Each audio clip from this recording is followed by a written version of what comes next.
ہماری اس گفتگو کا عنوان ہی رمضان کیسے گزاریں، ایک تو رمضان کی اہمیت اور رمضان کے اس مبارک مہینے کا مقصد کیا ہے، اور ہم اپنی تربیت اخلاقی نظریاتی کس اعتبار سے کر سکتے ہیں۔ احادیث کریمہ میں حضور سید عالم صلی اللہ علیہ وسلم نے ایک مومن کی اخلاقی تربیت کے لیے اور اس مہینے کو واقعتاً جس میں بے بہا فوائد اور ہمارے لیے بھلائیاں اس میں موجود ہیں، ہم اس سے کس طرح انتفاع کر سکتے ہیں، استفاضہ کر سکتے ہیں، اپنا حصہ لے سکتے ہیں۔ اور اس رمضان شریف کا مہینہ جو شروع ہوتا ہے عموماً یوں ہوتا ہے کہ رمضان شریف جب گزر جائے تو کہتے ہیں رمضان ختم ہوا، لیکن بات دراصل یہ کہ رمضان ختم نہیں ہوتا، 30 روزوں کے بعد ہماری زندگی میں رمضان اصل میں شروع ہوتا ہے، جس کی قدر کو ہم سمجھ نہیں پاتے۔ لہٰذا قرآن مجید فرقان حمید کی سورۃ البقرہ جو ترتیب مصحف کے اعتبار سے قرآن کریم فرقان حمید کی دوسری سورت ہے، اور اس کی آیت نمبر 183 سے ہم جو روزوں کی فرضیت کے حوالے سے ہم ذکر کرنے جا رہے ہیں۔ بحمد اللہ تعالی ہر سال کی طرح اس سال بھی درس تراویح کا اہتمام جامع مسجد حبیبیہ کے اندر منعقد ہوگا، جو درس نظام مصطفیٰ صلی اللہ علیہ وسلم کا تسلسل ہے۔ مختصر محفل ہوگی، آدھا گھنٹے یا 40 منٹ کے درمیان، لیکن خلاصہ تراویح یا قرآن کریم کے اہم ترین مضامین ہم اپنے آپ کو اس مہینے میں مکمل طور پر قرآن کریم کے حوالے کریں اور قرآن کریم سے استفادہ کریں، کیونکہ رمضان کا مہینہ یہ قرآن پاک کا مہینہ ہے۔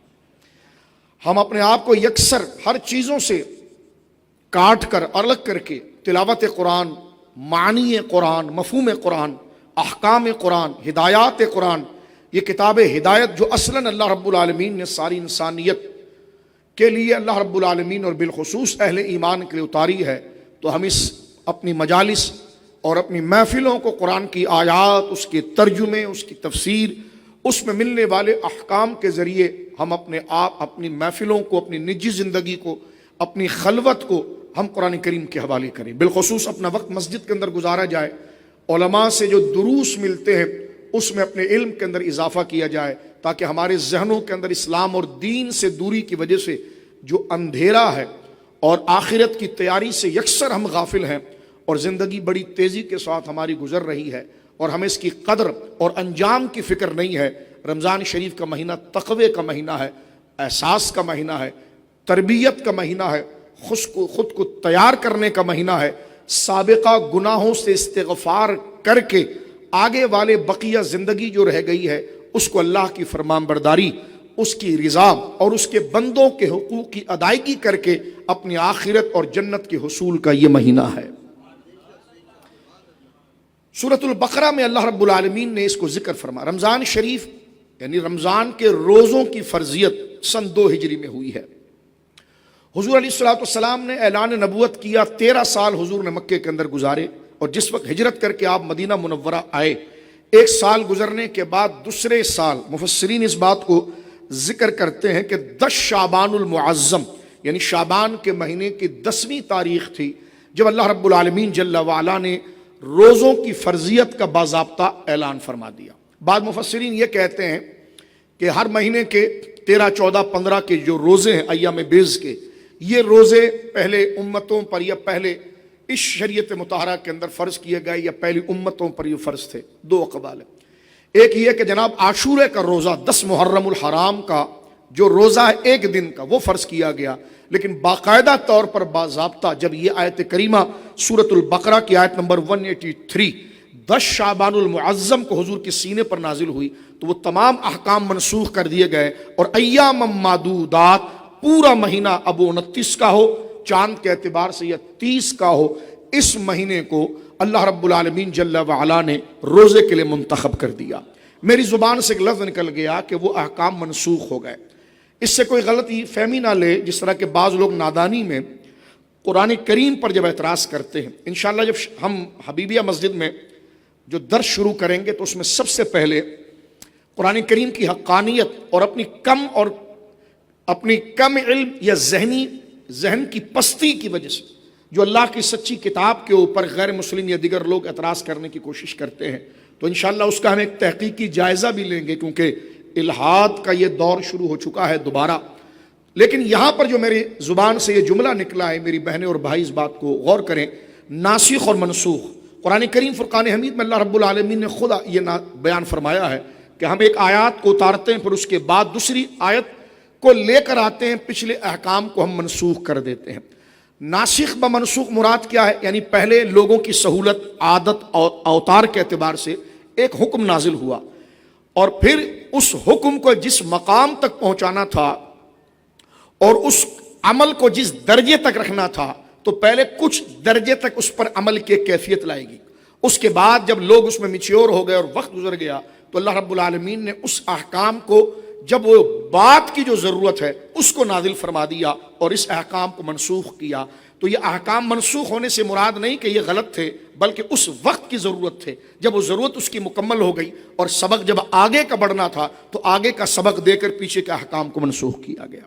یعنی تلاوت تو اس آیت کی ہوگی، تلاوت ہوگی، لیکن اس آیت سے ملنے والے قانون جو ہے وہ اس کو روک دیا جائے گا، اور آگے جو ہے دوسری آگے آیت نازل ہونے کے بعد اس کے آگے درجے کی جو بات ہے وہ احکام پر بیان کی جائے گی۔ تو جو پہلے ہو کر اس کے احکام کو روک دیا گیا اس کو منسوخ کر کہتے ہیں، اور جو بعد میں نازل ہو کر جس نے اس آیت کے احکام کو اس آیت نے روکا، تو جو روکنے والی ہے وہ ناسخ ہے اور جو رک چکی ہے وہ منسوخ ہے۔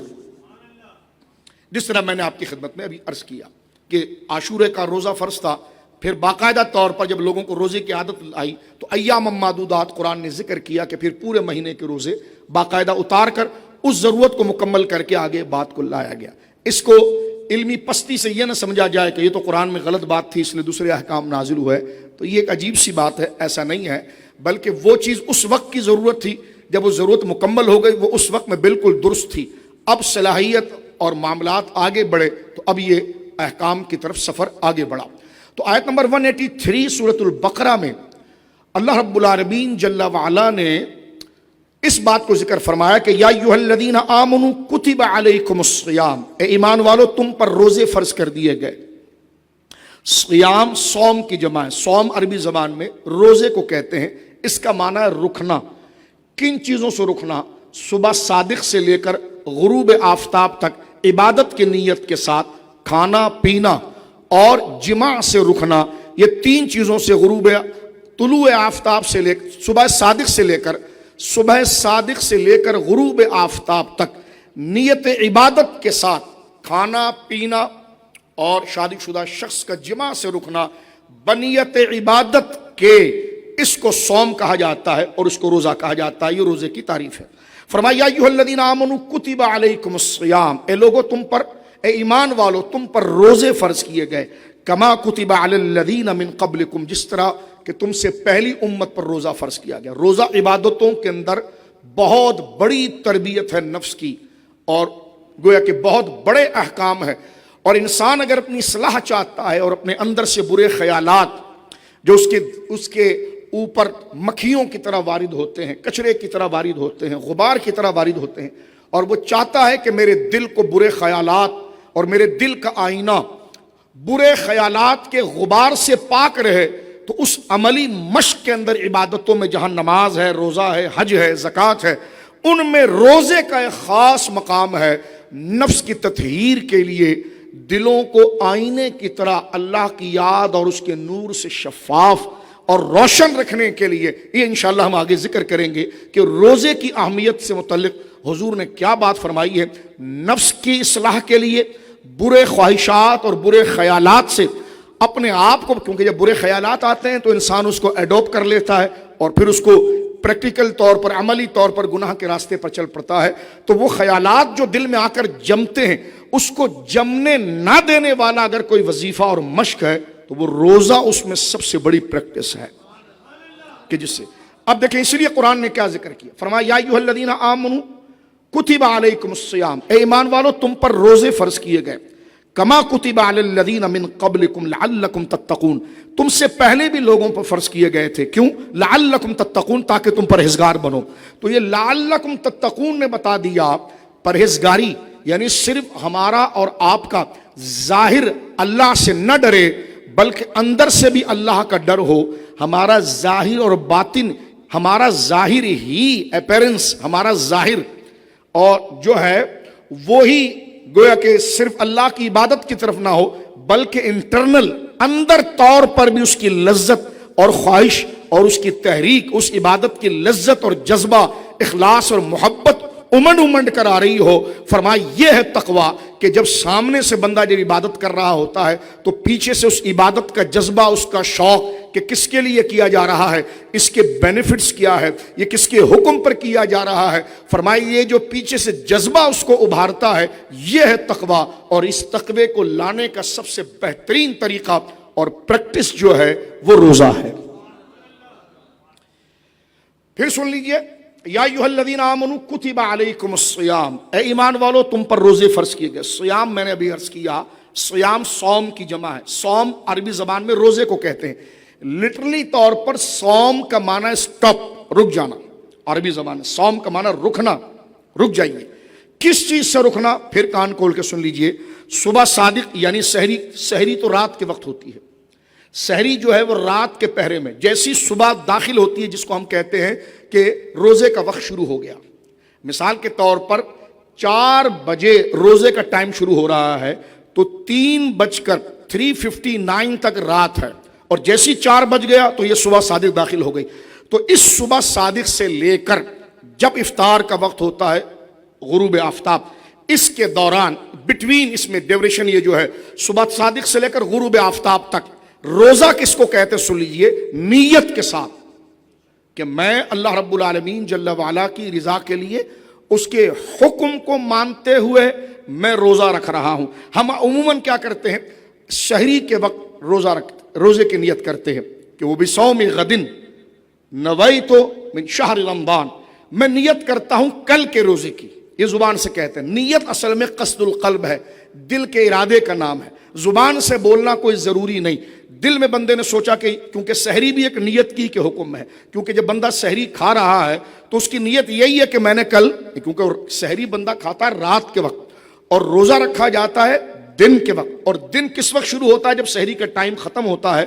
اور جو ہم باقاعدہ کیلنڈر میں دیکھتے ہیں، جس طرح میں نے ایک مثال دی ہے کہ 3:59 تک آپ کھائیں گے پیئیں گے، اور ٹھیک 4 بجے جو ہے سحری بند ہو جائے گی۔ اس کا مطلب ہوا کہ 4 بجے دن شروع ہوا، صبح صادق۔ ایک سمپل اگزامپل دے رہا ہوں، 4 بجے دن شروع ہوا ہے، اور یہ 4 بجے سے جو پہلے کا ٹائم تھا، چاہے 1 سیکنڈ پہلے کیوں نہ ہو، یہ رات کا پہر ہے، اس میں سحری ہوتی، اس میں کھانا پینا ہوتا ہے۔ اور کیونکہ جیسی صبح شروع ہو گئی ٹائم، اس وقت تو کھا نہیں سکتے، وہ تو روزے کا وقت شروع ہو چکا ہے۔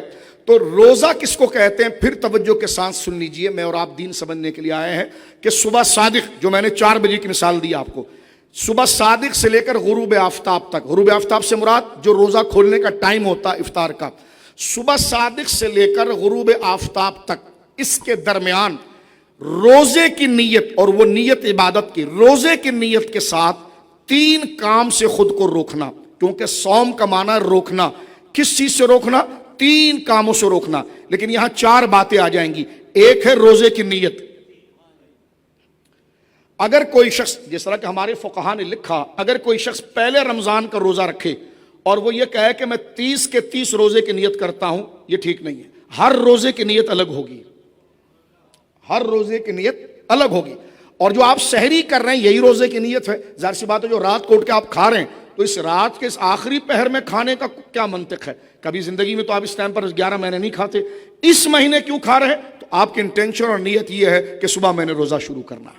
تو سحری بھی نیت کے حکم میں ہے، سحری بھی نیت کے حکم میں ہے، کیونکہ آپ کو یہ یاد رہتا ہے کہ میں نے اس کو، لیکن اس میں پھر آپ احتیاطاً اپنی توجہ اور اپنے دل کو حاضر کرنے کے لیے زبان سے کہتے ہیں کہ میں نیت کرتا ہوں کل کے روزے کی، رمضان کے روزے کی میں نیت کرتا ہوں۔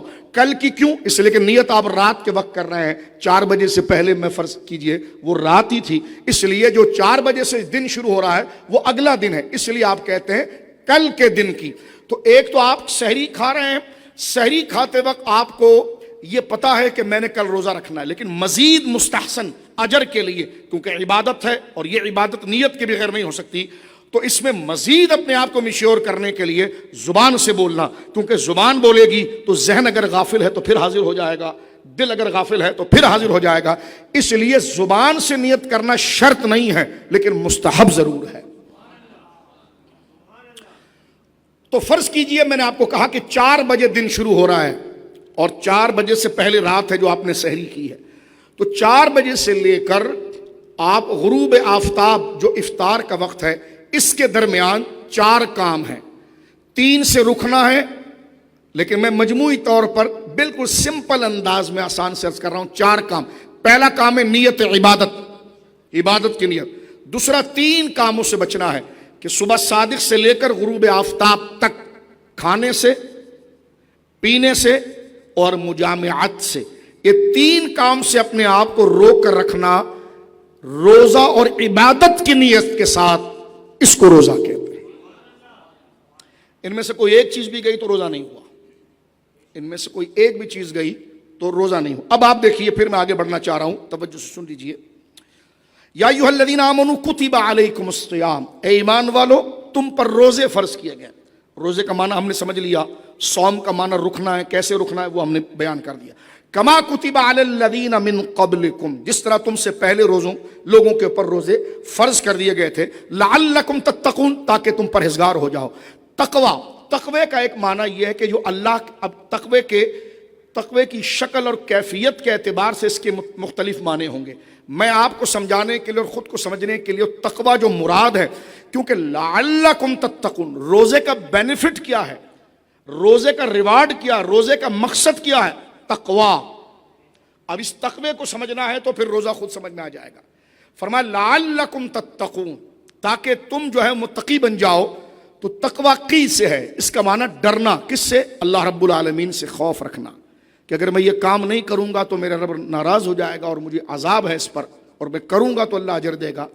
تقوی کا ایک معنی یہ ہے کہ اللہ کے دیے ہوئے احکام کو ان کے وقتوں میں ان کے شرائط کے ساتھ ذکر کرنا، یہ ہے تقوی. توجہ ہماری طرف رکھیے. آپ درس سننے آئے تو توجہ ادھر رکھیے. ادھر دیکھو، سامنے بیٹھے ہو ٹوپی پہنو، سیدھا بیٹھو، اسٹریٹ بیٹھو، ورنہ ادھر جاؤ. درود پاک پڑھیے اللہم صلی اللہ علیہ وسلم. یا فرنٹ سے ہٹ جائیں، تھوڑا سائیڈ میں آ جائیں تاکہ ادھر آپ نظارہ فرما سکیں، تاکہ ہم گفتگو کریں. غور کیجیے آپ. تقوی کا ایک معنی کیا ہے؟ ڈرنا. اس کا لٹرلی معنی ہے ڈرنا، خوف. اپنے وقت کی قدر کیجیے آپ. ایک معنی ہے اس کا ڈرنا، اور اس کے ایک معنی کو ایکسپلین کرتے ہوئے اس طرح سمجھ لیجئے کہ اللہ نے جو عبادت ہم پر فرض کی ہے، ان عبادات کو جس ٹائم پر اللہ نے کہا ہے کرو، جن شرطوں کے ساتھ، جو کنڈیشن اس کے ساتھ ہیں، جو آداب ہیں، ان کے ساتھ اس کو اس کی وقت میں اللہ کی رضا کے لیے کرنا اور اس کی محبت میں کرنا اور اس کی رضا کے لیے کرنا، یہ ہے تقوی. ایک معنی تقوی کا یہ ہے جو سمجھانے کے لیے مزید عرض کرتا ہوں. فاروق اعظم رضی اللہ تعالیٰ نے حضرت ابی بن کعب سے پوچھا تھا. ابی حالانکہ آپ کے تلمیذ و شاگرد اور دوستوں میں سے ہیں، کہ اے ابی تم تقوی کو کیسے سمجھتے ہو؟ تو ابی بن کعب نے کہا، اے امیر المومنین، اگر آپ نے گزرنا ہو اور راستہ خاردار ہو، یعنی کانٹوں والا ہو، اور آپ کا کپڑا انتہائی قیمتی ہو، تو آپ نے اگر اس راستے کو تھوڑا سے طے کرنا ہے تو کیسے کریں گے؟ کیونکہ لباس آپ نے بڑا قیمتی پہنا ہوا ہے اور وہ کانٹوں میں الجھ کر پھٹ نہ جائے، بوسیدہ نہ ہو جائے. تو آپ نے فرمایا سمپل ہے کہ میں اپنے کپڑے کو سمیٹ لوں گا اور اپنے آپ کو بچاؤں گا کہ میرا کہیں سے بھی دائیں بائیں آگے پیچھے کہیں سے بھی کانٹوں کے اندر میرا یہ قیمتی لباس الجھ نہ جائے اور میں بچاتے ہوئے گزر جاؤں گا. فرمایا یہی تقوی ہے کہ اپنے ایمان اور اپنی زندگی کو گناہوں کے کانٹوں سے بچاتے ہوئے صراط مستقیم پر لے کر چلنا، یہ ہے تقوی. کیا کھانا ہے، کیا پینا ہے، اس ٹائم جو میں اور موجود ہیں ہم نے کیا کرنا ہے، فرائض کون سے ہیں، واجبات کون سے ہیں، ماں باپ کا حق کیا ہے، بیوی کا حق کیا ہے، کس طرح کمانا ہے، کیا دیکھنا جائز ہے، کیا دیکھنا ناجائز ہے، کیا سننا جائز ہے، کیا سننا ناجائز ہے، کیا بولنا جائز ہے، کیا بولنا ناجائز ہے.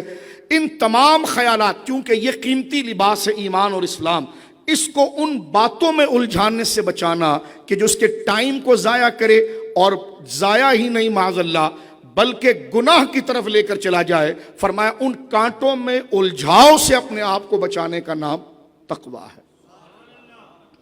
اور ایک بات میں یہاں پر عرض کرنا چاہتا ہوں، توجہ سے سماعت فرما لیجئے کہ لعلکم تتقون، روزے تم پر فرض اس لیے کیے گئے ہیں تاکہ تم پرہیزگار بنو. لعلکم تتقون، تاکہ تم پرہیزگار بنو، اس کا ایک معنی بہت خوبصورت جو ہے وہ بیان فرمایا ہے محدثین اور صوفیاء نے، اور وہ یہ بیان فرمایا ہے کہ تقوی کے لیے حیا شرط ہے، لحاظ شرط ہے کہ میں کس کے حضور عمل کر رہا ہوں اور کون مجھے دیکھ رہا ہے اور کس کے حضور۔ اس کا ایک معنی صوفیاء نے بڑا زبردست کیا، ملا علی قاری علیہ رحمت نے مرقات کے اندر ایک معنی کیا ہے کہ تیرا مالک تجھے وہاں نہ دیکھے جہاں دیکھنے سے وہ ناراض ہوتا ہے، اس احساس کا نام تقوی ہے۔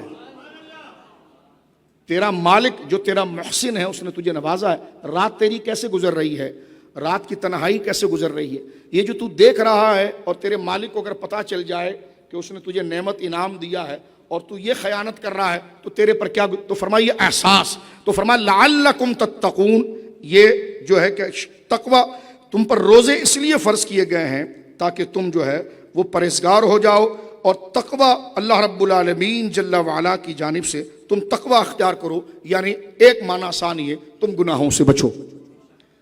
تمہارے اندر روزہ اتنی صلاحیت پیدا کر دے گا کہ تم ابھی تک تو غلط کو غلط سمجھتے تھے نا، اور غلط کو غلط یقین کرتے تھے، لیکن روزہ اتنی بہترین عبادت ہے، یہ تم میں اتنی طاقت پیدا کر دے گا کہ جس کو تم غلط یقین کرتے ہو اس سے پھر تم بچنے بھی لگو، تمہارے اندر اتنی احساس کی جرت کو پیدا کر دے گا، تمہارے اندر اتنا لحاظ پیدا کر دے گا، تمہارے اندر اللہ کا اتنا شوق اور خوف پیدا کر دے گا۔ پہلے تم جانتے تھے کہ جناب نماز چھوڑنا گناہ کا کام ہے، منہ سے غلط بات کہنا گناہ کا کام ہے، تم جانتے تھے غیبت کرنا گناہ کا کام ہے، ملاوٹ کرنا گناہ کا کام ہے، کسی کو اذیت اور بغض رکھنا گناہ کا کام ہے، حسد جو ہے وہ گناہ کا کام ہے، کسی کے ساتھ دھوکہ کرنا گناہ کا کام ہے، یہ تو سب ہم یقین کرتے ہیں، لیکن لعلکم تتقون، روزہ واقعتاً جو روزے دار اللہ کی رضا کے لیے روزہ رکھتا ہے وہ اس عادت کے اندر ڈھل جاتا ہے کہ جس چیز کو وہ غلط یقین کرتا تھا اب اس کے اندر اتنی صلاحیت اور اتنی طاقت پیدا ہو جاتی ہے اللہ کی محبت کے تحت کہ وہ غلط کو غلط یقین کرتے ہوئے اب روزے کے ذریعے طاقت پا کر اس سے بچتا بھی ہے۔ یا ایھا الذین آمنوا کتب علیکم الصیام کما کتب علی الذین من قبلکم لعلکم تتقون، یہ ایک آیت کی میں نے سمپل تفسیر آپ کے سامنے کی۔ آگے چلیے، اللہ فرما رہا ہے ایام معدودات، یہ گنتی کے دن ہے، گنتی کے دن سے مراد یعنی پورا مہینہ رمضان المبارک کا، اب وہ 29 کا چاند ہوا تو وہ گنتی ہے، 30 کا ہوا تو 30 ایام، فمن، پھر اللہ نے ریلیف دیا، فرما فمن کان منکم مریضا، لیکن تم میں کوئی، کیونکہ آگے آیت آ رہی ہے، آگے آیت اللہ رب العالمین نے بیان فرمائی کہ فمن شہید منکم الشہر فلیصم، جو رمضان کا مہینہ پائے گا وہ روزہ رکھے گا۔ اب اس نے رمضان پا لیا، اس پر روزہ فرض ہو چکا ہے، لیکن اللہ رب العالمین نے شروع میں یہ ریلیف دیا اپنے بندوں کو، فرمایا فمن کان منکم مریضا، اگر تم میں سے کوئی مریض ہو، یعنی ایسا مریض ہے کہ جس کو مسلمان ڈاکٹر نے، طبیب نے یہ کہہ دیا ہو کہ اگر تم روزہ رکھو گے تو تمہارا مرض بڑھ جائے گا، اور یا پھر ایسا مریض ہے کہ جو روزہ رکھ ہی نہیں سکتا، اس پر طبیعت ایسی ہے، یا یہ کہ اس کا مرض بڑھ جانے کا ڈر ہو کہ جناب جو ہے اگر یہ روزہ، اور وہ طبیب جو بتا رہا ہے وہ لبرل قسم کا کوئی مردود آدمی نہ ہو بلکہ واقعی میں خدا سے ڈرنے والا مسلمان ہو، اور بلکہ ہم نے تو یہ دیکھا کہ لبرلز تو بالکل غیر مسلموں سے بھی گئے گزرے ہیں، غیر مسلم بھی یہ کہتا ہے کہ غیر مسلم بھی ڈاکٹر جو اخلاق اس کے اندر ہوتا ہے وہ کہتا ہے کہ نہیں، اس صورت میں آپ جو ہے وہ روزہ رکھ سکتے ہیں کیونکہ آپ کے مذہب کے اندر روزہ فرض ہے۔ لیکن میں یہاں پر یہ بات ایسی ضمناً کہہ رہا ہوں، شریعت مطہرہ کے اندر اعتبار خدا، طرز خوف خدا رکھنے والے مسلمان ڈاکٹر اور طبیب کا ہے۔ اگر وہ یہ کہتا ہے، ایک تو مریض ایسا ہے جو مرض ہے اس کا کہ وہ روزہ نہیں رکھ سکتا، لیکن ایک کہ اگر وہ اتنے 12 گھنٹے یا 11 گھنٹے یا 13 گھنٹے اتنے بڑے ڈیوریشن میں صبح صادق سے لے کر غروب آفتاب تک اگر وہ بھوکا پیاسا رہے گا تو اس کا مرض بڑھ سکتا ہے، اس کے بدن کے کوئی اور حصے میں افیکٹ ہو سکتا ہے، یہ مرض ایسا بڑھ جائے کہ دوائیاں پھر اس پر مؤثر نہ رہے، تو اللہ رب العالمین نے اس کو ریلیف دیا، فرمایا فمن کان منکم مریضا، اگر تم میں سے کوئی مریض ہو، او علی سفر، یا وہ مسافر ہو، کیونکہ مسافر یہ ہوتا ہے کہ اس کو تکلیف ہوتی ہے خود وہ، کیونکہ سفر جو ہے ظاہر سی بات ہے، سفر چاہے جتنی بھی راحت والا ہو وہ دقت والا ہوتا ہے، تو سفر کی تکلیف کی وجہ سے بھی مسافر کو اللہ رب العالمین جل وعلا نے رخصت دی ہے، مریض کو جس طرح میں نے عرض کیا مختصراً رخصت دی ہے. مسافر کس کو کہتے ہیں؟ ذرا اس کو سماعت فرما لیجئے.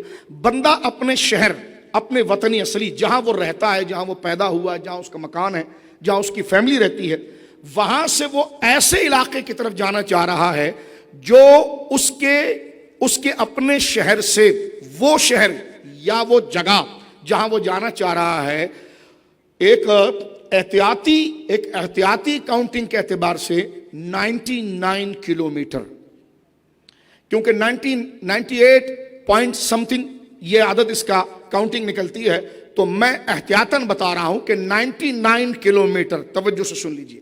مسافر کس کو کہتے ہیں؟ کیونکہ ظاہر سی بات ہے مقیم پر مقیم کی عبادت واجب ہے، مسافر پر مسافر کی. جب آپ مقیم ہوتے ہیں یعنی اپنے شہر کے اندر ہوتے ہیں، اپنے گھر میں ہوتے ہیں جہاں آپ کا مکان ہے، جہاں آپ کے بچے ہیں، جہاں پیدا ہوئے، جہاں پر رہتے ہیں ہمیشہ سے، وہاں پر آپ نمازیں پوری پڑھیں گے. جیسے ظہر کی 4 رکعت ہے تو 4 پوری پڑھیں گے، اور یہ پڑھنا ضروری ہے. اس سے کم کریں گے تو گناہگار ہوں گے، نماز ہی نہیں ہوگی آپ کی. اسی طرح رمضان کا روزہ آ جائے تو آپ مقیم ہیں. مقیم بمعنی جو اپنے شہر کے اندر ہے وہ پورا روزہ رکھے، وہ روزہ رکھے گا، چھوڑ نہیں سکتا. لیکن مسافر اگر آپ ہو جائیں تو ظہر کی 4 کو آپ 2 پڑھیں گے. اگر 4 پڑھا تو شدید گناہگار ہو جائیں گے. جب اللہ نے کہا ہے کہ 2 پڑھو تو اس لیے سفر کے احکام کو سمجھنا اور یہ لازم ہے. اور قرآن نے بھی دیکھے یہاں پر روزے دار کے بارے میں کیا فرمایا، فمن کان منکم مریضا او علی سفر. اللہ نے فرمایا روزہ تو ہم نے تم پر فرض کیا ہے، لیکن ایک بندہ تقاضا بشری کے اعتبار سے اس میں طاقت ہی نہیں رہے تو اللہ تکلیف مالا یطاق، کسی پر وہ احکام کا بوجھ نہیں ڈالتا جس کی وہ طاقت نہ رکھ سکے. ایسا ہمارا کریم رب ہے. فرمایا اگر وہ مریض ہو، جس کی وضاحت میں کر چکا ہوں، یا وہ سفر میں ہو. سفر سے مراد یہ ہے کہ بندہ اپنے شہر اصلی سے، وطن اصلی سے، جہاں وہ رہتا ہے، جہاں اس کا مقام ہے، جہاں وہ پیدا ہوا ہے، جہاں اس کے بیوی بچے رہتے ہیں، وہاں سے وہ جا رہا ہے ایسی منزل کی طرف، ایسے شہر کی طرف یا ایسی جگہ کی طرف جو اس کے شہر سے لے کر وہ جگہ 99 کلومیٹر دور ہے. ایک جہاں جا رہا ہے وہ جگہ اس کے اپنے شہر سے کتنے 99 کلومیٹر دور ہے، پلس وہاں اس کے رکنے کا ارادہ 15 دن سے زیادہ کا ہے. ایک تو وہ جگہ 99 کلومیٹر دور ہے، اگر وہ 99 کلومیٹر سے پہلے ہوئی تو وہ مسافر نہیں ہے. 99 کلومیٹر کے بعد جو اس کا سفر شروع ہوگا وہ مسافر ہوگا، اور وہاں اس کے رکنے کی نیت 15 دن سے شروع ہوگی.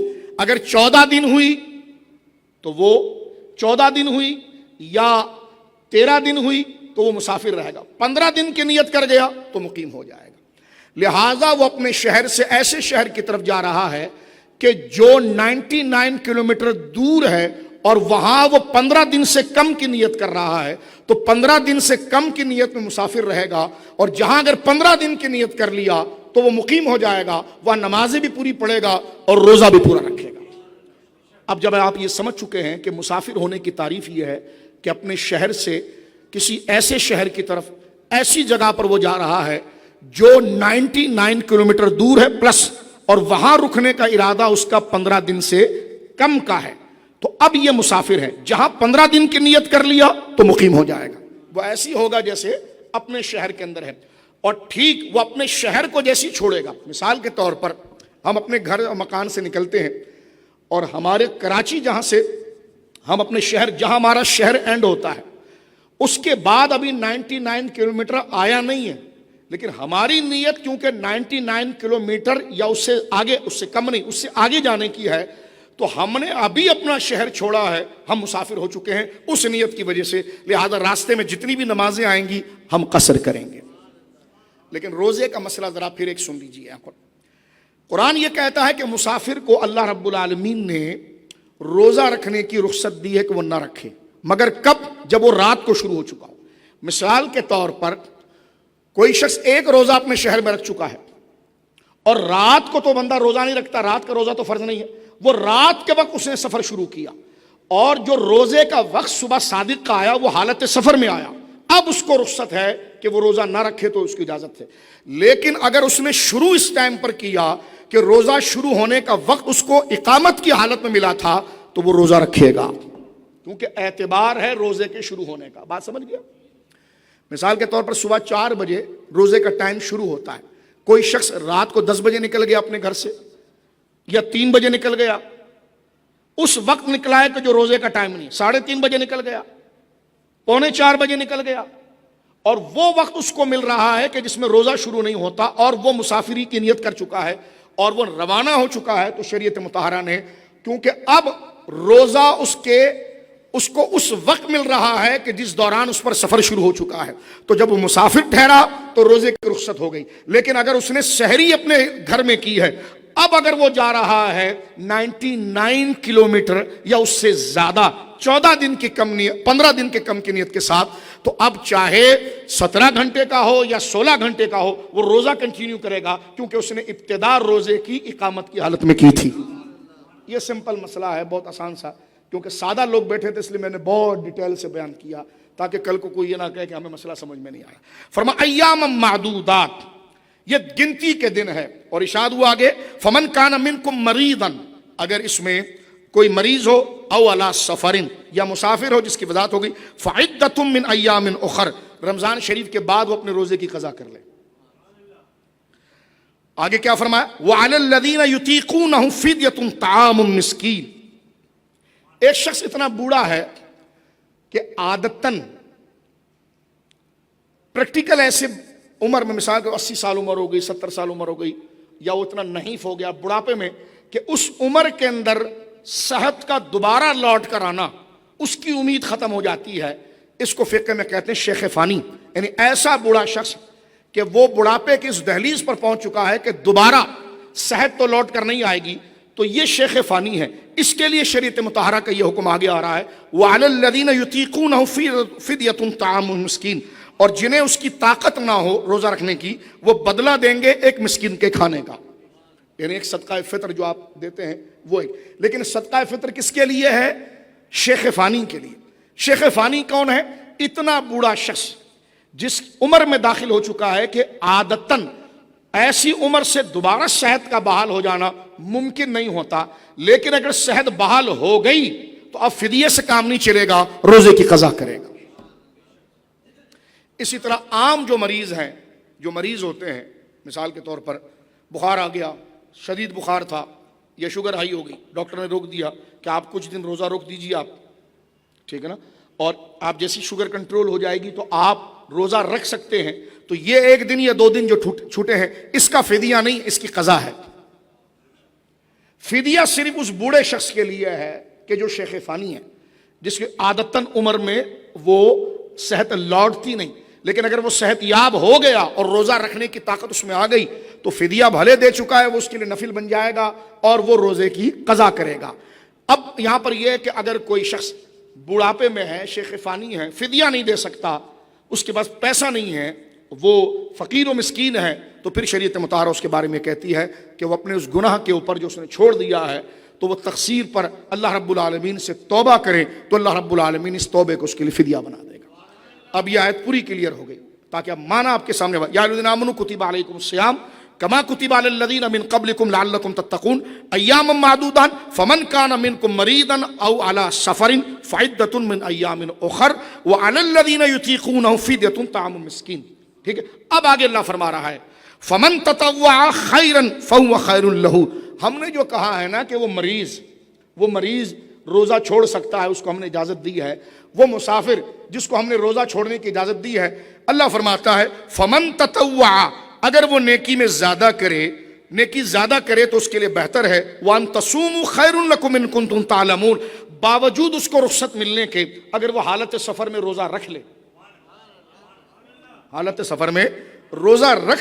تو اللہ فرماتا ہے یہ اس کے لیے بہت بڑی نیکی ہے, شاید وہ اس بات کو سمجھ لے. مطالبہ نہیں ہوگا اس سے, سرکار دو عالم صلی اللہ علیہ وسلم سے دونوں ثابت ہے. یہ بھی میں آپ کو عرض کر دوں, کسی مسافر کو آپ زجر نہیں کریں گے, ڈانٹیں گے نہیں, شرمندہ نہیں کریں گے, رمضان ہو رہا آپ کھا رہے پی رہے, لیکن اس کو بھی لحاظ چاہیے کہ اگر وہ دیکھتا ہے کہ جناب مقیم لوگ میرے سامنے موجود ہیں, ان کے سامنے وہ کھانا پینا نہ کرے روزے کے احترام میں.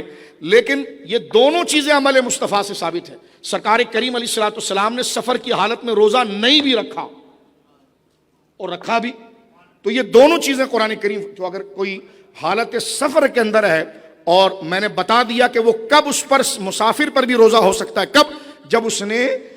جب اس نے روزہ شروع ہونے کے ٹائم کو اقامت میں پایا، لیکن روزہ شروع ہونے کے ٹائم کو اس نے نیت سفر اور سفر کے دوران پایا ہے تو وہ مسافر ہے، اور مسافر کے اوپر شریعت مطہرہ کا دعویٰ نہیں ہے، اس کو رخصت دی ہے کہ وہ تکلیف ہے، اس کو اذیت ہو سکتی ہے، کبھی ہوٹل نہ ملے، پانی نہ ملے، کوئی انتظام نہ، وہ زمانہ تھا تو یہ، لیکن یہ حکم زمانے کے ساتھ نہیں، اللہ کا حکم ہے، یہ اب عام ہے، لیکن اللہ فرماتا ہے پھر بھی اگر وہ روزہ رکھ لے تو یہ اس کے لیے بہت ہی بہتر ہے، اگر وہ مریض روزہ رکھ لے تو اس کے لیے بہت بہتر ہے، اگر جناب جو ہے کہ وہ روزہ رکھ لے تو اس کے لیے بہتر۔ اب یہاں تک روزے کے احکام بیان کر کے اب اللہ رب العالمین ارشاد فرما رہا آگے، شہر رمضان الذی انزل فیہ القرآن، کیونکہ یہ روزے کے مسائل ہم نے کچھ سمجھے، آگے بڑھ رہا ہوں۔ شہر رمضان الذی انزل فیہ القرآن، رمضان کا مہینہ جس میں اللہ نے قرآن کو اتارا ہے، ھدی للناس، یہ لوگوں کی ہدایت کے لیے، وبینات، اور اس میں کھلی رہنمائی ہے، وبینات من الہدی، اور رہنمائی اور وبینات من الہدی والفرقان، اور رہنمائی اور فیصلے کی روشن باتیں اس میں ہیں۔ اللہ رب العالمین آگے ارشاد فرما رہا ہے، فمن شہید منکم الشہر فلیصم، یہ قرآن کا حکم آ گیا، جسے رمضان کا مہینہ مل گیا، فمن شہید منکم الشہر، یہ مہینہ جو پائے، فلیصم، تو وہ ضرور اس میں روزہ رکھے، ومن کان مریضا او علی سفر فعدۃ من ایام اخر، پھر ارشاد ہو گیا ہاں اگر کوئی مریض ہو یا سفر کی حالت میں ہو تو اس کے لیے تو اتنے روزے وہ اور دنوں کے اندر رکھ لے۔ یہاں پر جہاں مسافر کی بات ہے، مریض کے اندر علماء نے اس ماں کو بھی شمار کیا ہے جس کا بچہ دودھ پیتا ہے، وہ بھی روزے سے مستثنا ہے۔ اگر وہ بچے کو دودھ پلائے تو اس کی اپنے جسم پر کمزوری طاری ہو سکتی ہے، یا بچے کو غذا مکمل طور پر نہیں مل سکتی ہے، تو وہ ماں بھی اس سے مستثنا ہے، وہ بھی مریض کے حکم میں داخل ہو کر شریعت مطہرہ کا اس ماں سے مطالبہ نہیں ہے، رکھ لے بہتر ہے، لیکن بچے کی زندگی کا سوال ہے، اپنے صحت کا سوال ہے۔ اگر مسلمان طبیب یہ کہے کہ آپ جو ہے وہ روزہ نہ رکھیں، یہ آپ کے لیے بہتر ہے، آپ کے بچے کے لیے، تو طبیب مسلمان کے مشورے پر عمل کرتے ہوئے اپنی صحت اور اپنے بچے کی صحت کو ترجیح دیتے ہوئے اگر وہ رمضان کے روزے نہ رکھے تو گھر والے اس کو تانا نہیں دے سکتے، یہ اللہ کا حکم ہے، اور بعد میں بچہ جب دودھ سے اس کی ذمہ داری روٹی اور کھانے کی طرف آ جائے اور ماں کی صحت کے لیے کوئی نقصان نہ ہو تو پھر وہ اپنے روزے کی عام دنوں کے اندر وہ قضا کر لے، اپنی مرضی سے دیکھ لے، گرمی کے اگر روزے زیادہ لمبے ہیں تو اس کو چھوڑ دے، سردی کے روزے آہستہ یعنی رکھنے میں آسان ہوتے ہیں، اس کا دورانیہ کم ہوتا ہے تو وہ سردی کے روزے رکھ لے۔ اسی طرح وہ بہنیں جنہیں ایام ہیں جو ان کے لیے گویا کہ ان کے لیے رکھا گیا ہے، جو ایام کے دنوں میں وہ ہوتی ہیں، وہ بھی اس سے مستثنا ہے، ان سے بھی روزہ اٹھ جاتا ہے۔ یا بچے کی ولادت ہوئی اور نفاس شروع ہو چکا ہے تو نفاس اور حائضہ، نفسا اور حائضہ دونوں کو شریعت مطہرہ نے اسی مریض کی کیٹیگری میں رکھتے ہوئے ان کو بھی شریعت مطہرہ نے مستثنا رکھا ہے کہ حائضہ پر روزہ نہیں ہے، نفاس والی پر روزہ نہیں ہے، کہ بلکہ وہ جب پاکی اختیار کر لے اور جتنے روزے چھوٹ چکے ہیں وہ اپنے لیے کسی سہولت کے دن کا انتخاب کرے اور اس روزے کی قضا اسی رمضان شریف کے روزے کی نیت کے ساتھ کرے۔ ایک دلچسپ بات یہاں پر ہے، مسافر کو ایک بڑا اچھی اس کو سہولت دی گئی ہے۔ مثال کے طور پر جو مسافر ہے، میں نے بھی عرض کیا آپ کو کہ اس کو سحری کا وقت ملا اس وقت ہے کہ جب وہ حالت سفر میں تھا، تو مسافر کو یہ اجازت ہے کہ وہ نفلی روزے کی نیت کر سکتا ہے، حالانکہ رمضان کا مہینہ چل رہا ہے۔ حالانکہ مقیم، مثال کے طور پر میں اور آپ اپنی شہر میں ہیں، میں نے پہلا روزہ رکھ لیا، 10 روزے رمضان کے رکھ لیے، آج میں نے کہا ہے 11واں روزہ جو نا ہے میں وہ جو میرے منت کا رہ گیا تھا نا واجب، وہ رکھتا ہوں، جائز نہیں ہے کیونکہ ہم مقیم ہیں۔ یار آج میرا دل چاہتا ہے کہ میں آج اپنی والدین کے سال ثواب کے لیے 11واں روزہ ان کے رکھتا ہوں، 12واں پھر رمضان کی نیت کر لوں گا، نہیں، مقیم جو ہے وہ ساری نیتیں فرض ہی کی اس کی ہوں گی۔ مسافر کو یہ سہولت دی گئی ہے، ایک اس کا استثناء ہے کہ وہ حالت سفر میں بار بار عرض کر رہا ہوں کہ اس کو روزے کا ابتدائی وقت ملا سفر کی یعنی قصر کے دوران میں ہے، اقامت میں نہیں کہ اس نے سحری کی ہے اپنے گھر کے اندر، اب وہ مسافر بن رہا ہے تو وہ روزے کو مکمل کرے گا، لیکن روزہ شروع ہو رہا ہے صبح 4 بجے اور وہ گھر سے رات کو نکل پڑا ہے اور مسافر ہو گیا ہے، اب اس نے کہا نہیں یار میں تو قرآن نے کہا ہے نا کہ روزہ رکھ لو تو اچھا ہے، تو اس کے لیے زیادہ بہتر ہے کہ وہ رمضان کا روزہ رکھے۔ لیکن رمضان کے روزے کی بجائے اگر وہ نفلی روزہ یا اپنے کوئی قضا کا روزہ یا نظر معین کا روزہ رکھنا چاہے، کیونکہ شریعت کا مطالبہ اس کا نہیں تھا، تو اس کے سامنے یہ آپشن ہے کہ وہ اپنے روزے کو کسی بھی نیت کے ساتھ رکھ سکتا ہے۔ لیکن بہتر یہ ہے کہ وہ رمضان کی کاؤنٹنگ کو پورا کرے، کیونکہ رمضان کی جو مبارک دن ساعت اور لمحات چل رہے ہوتے ہیں، سارا 11 مہینے ایک طرف، نہ رمضان کی طرح رات دوبارہ آتی ہے، نہ وہ ہوا دوبارہ آتی ہے، نہ وہ گرمی دوبارہ آتی ہے، نہ وہ سردی دوبارہ، یعنی وہ خیر والی، وہ برکت والی، اس کے اندر جو برکت موجود۔ اللہ فرماتا یرید اللہ بکم الیسر ولا یرید بکم العسر، اللہ تم سے آسانی کا ارادہ کرتا ہے، سختی کا ارادہ نہیں کرتا۔ وَلِتُكْمِلُوا الْعِدَّةَ وَلِتُكَبِّرُوا اللَّهَ عَلَى مَا هَدَاكُمْ وَلَعَلَّكُمْ تَشْكُرُونَ، اور اس لیے کہ تم گنتی کو پورا کرو۔ اللہ رب العالمین جل وعلا ارشاد فرما رہا ہے اور تم جو ہے وہ اپنی گنتی کو پورا کرو۔ حضور علیہ الصلوۃ والسلام نے فرمایا مہینے 29 دن کا بھی ہوتا ہے، تو چاند دیکھ کر روزہ شروع کرو اور چاند دیکھ کر افطار کرو۔ 29 رمضان کو چاند کی رویت نہ ہو تو 30 کی گنتی مکمل کر لو۔ یہ قرآن کریم کی آیت ہم نے گویا کہ آیت نمبر 183 سے لے کر ہم نے یہاں پر 185 جو روزے سے متعلق ہے، اللہ کی توفیق سے اس میں جو ضروری مسائل تھے اس آیت کی تفسیر بھی ہو گئی اور ہم نے ضروری مسائل جان بھی لیے۔ اب آئیے، یہ تو رمضان کا ایک خاص حصہ ہے نا کہ رمضان کیسے گزاریں، تو پہلے پتہ تو چلے کہ اس میں عبادات کیا ہے، اس کی اہمیت کیوں ہے، وہ تو قرآن کی آیت سے ہم نے سمجھ لیا۔ اب اس کی اہمیت اور قدر کتنی ہے میرے دوستو بزرگوں، ذرا اس پر توجہ فرمائیے۔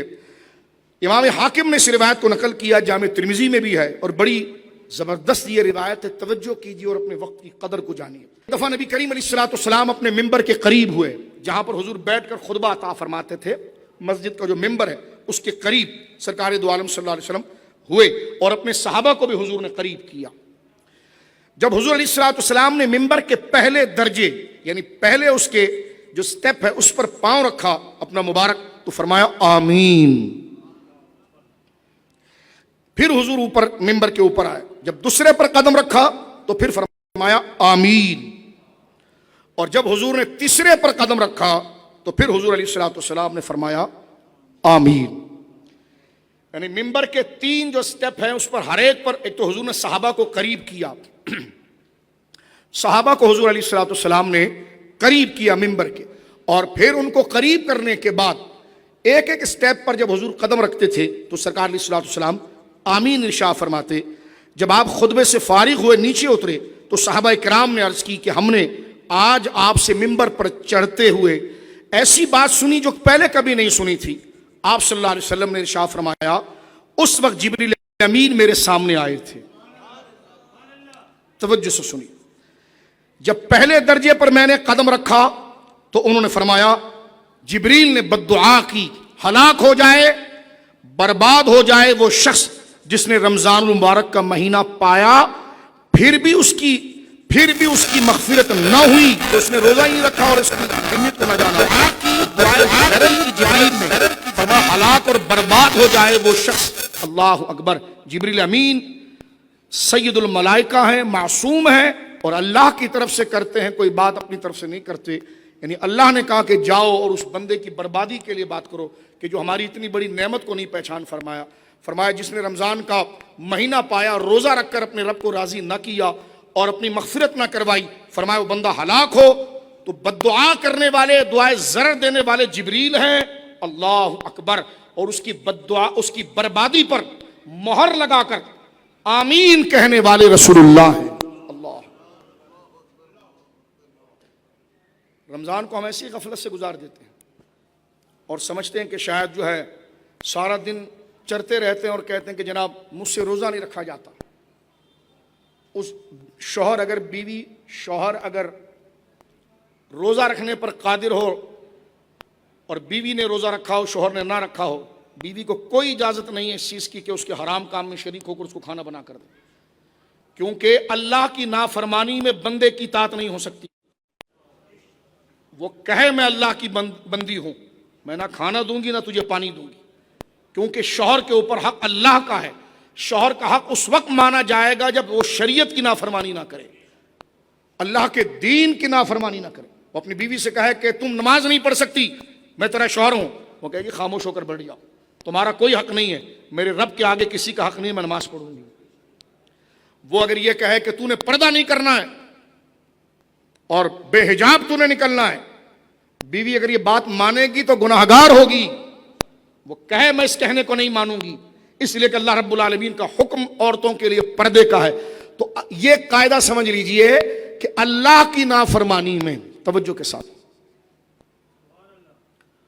کچھ رحم کریں، کچھ رحم کریں، تسلی سے بیٹھیں. اللہ کی نافرمانی میں، اللہ کی نافرمانی میں بندے کی اطاعت نہیں ہو سکتی. اللہ کی نافرمانی بندے کی اطاعت نہیں ہو سکتی. توجہ.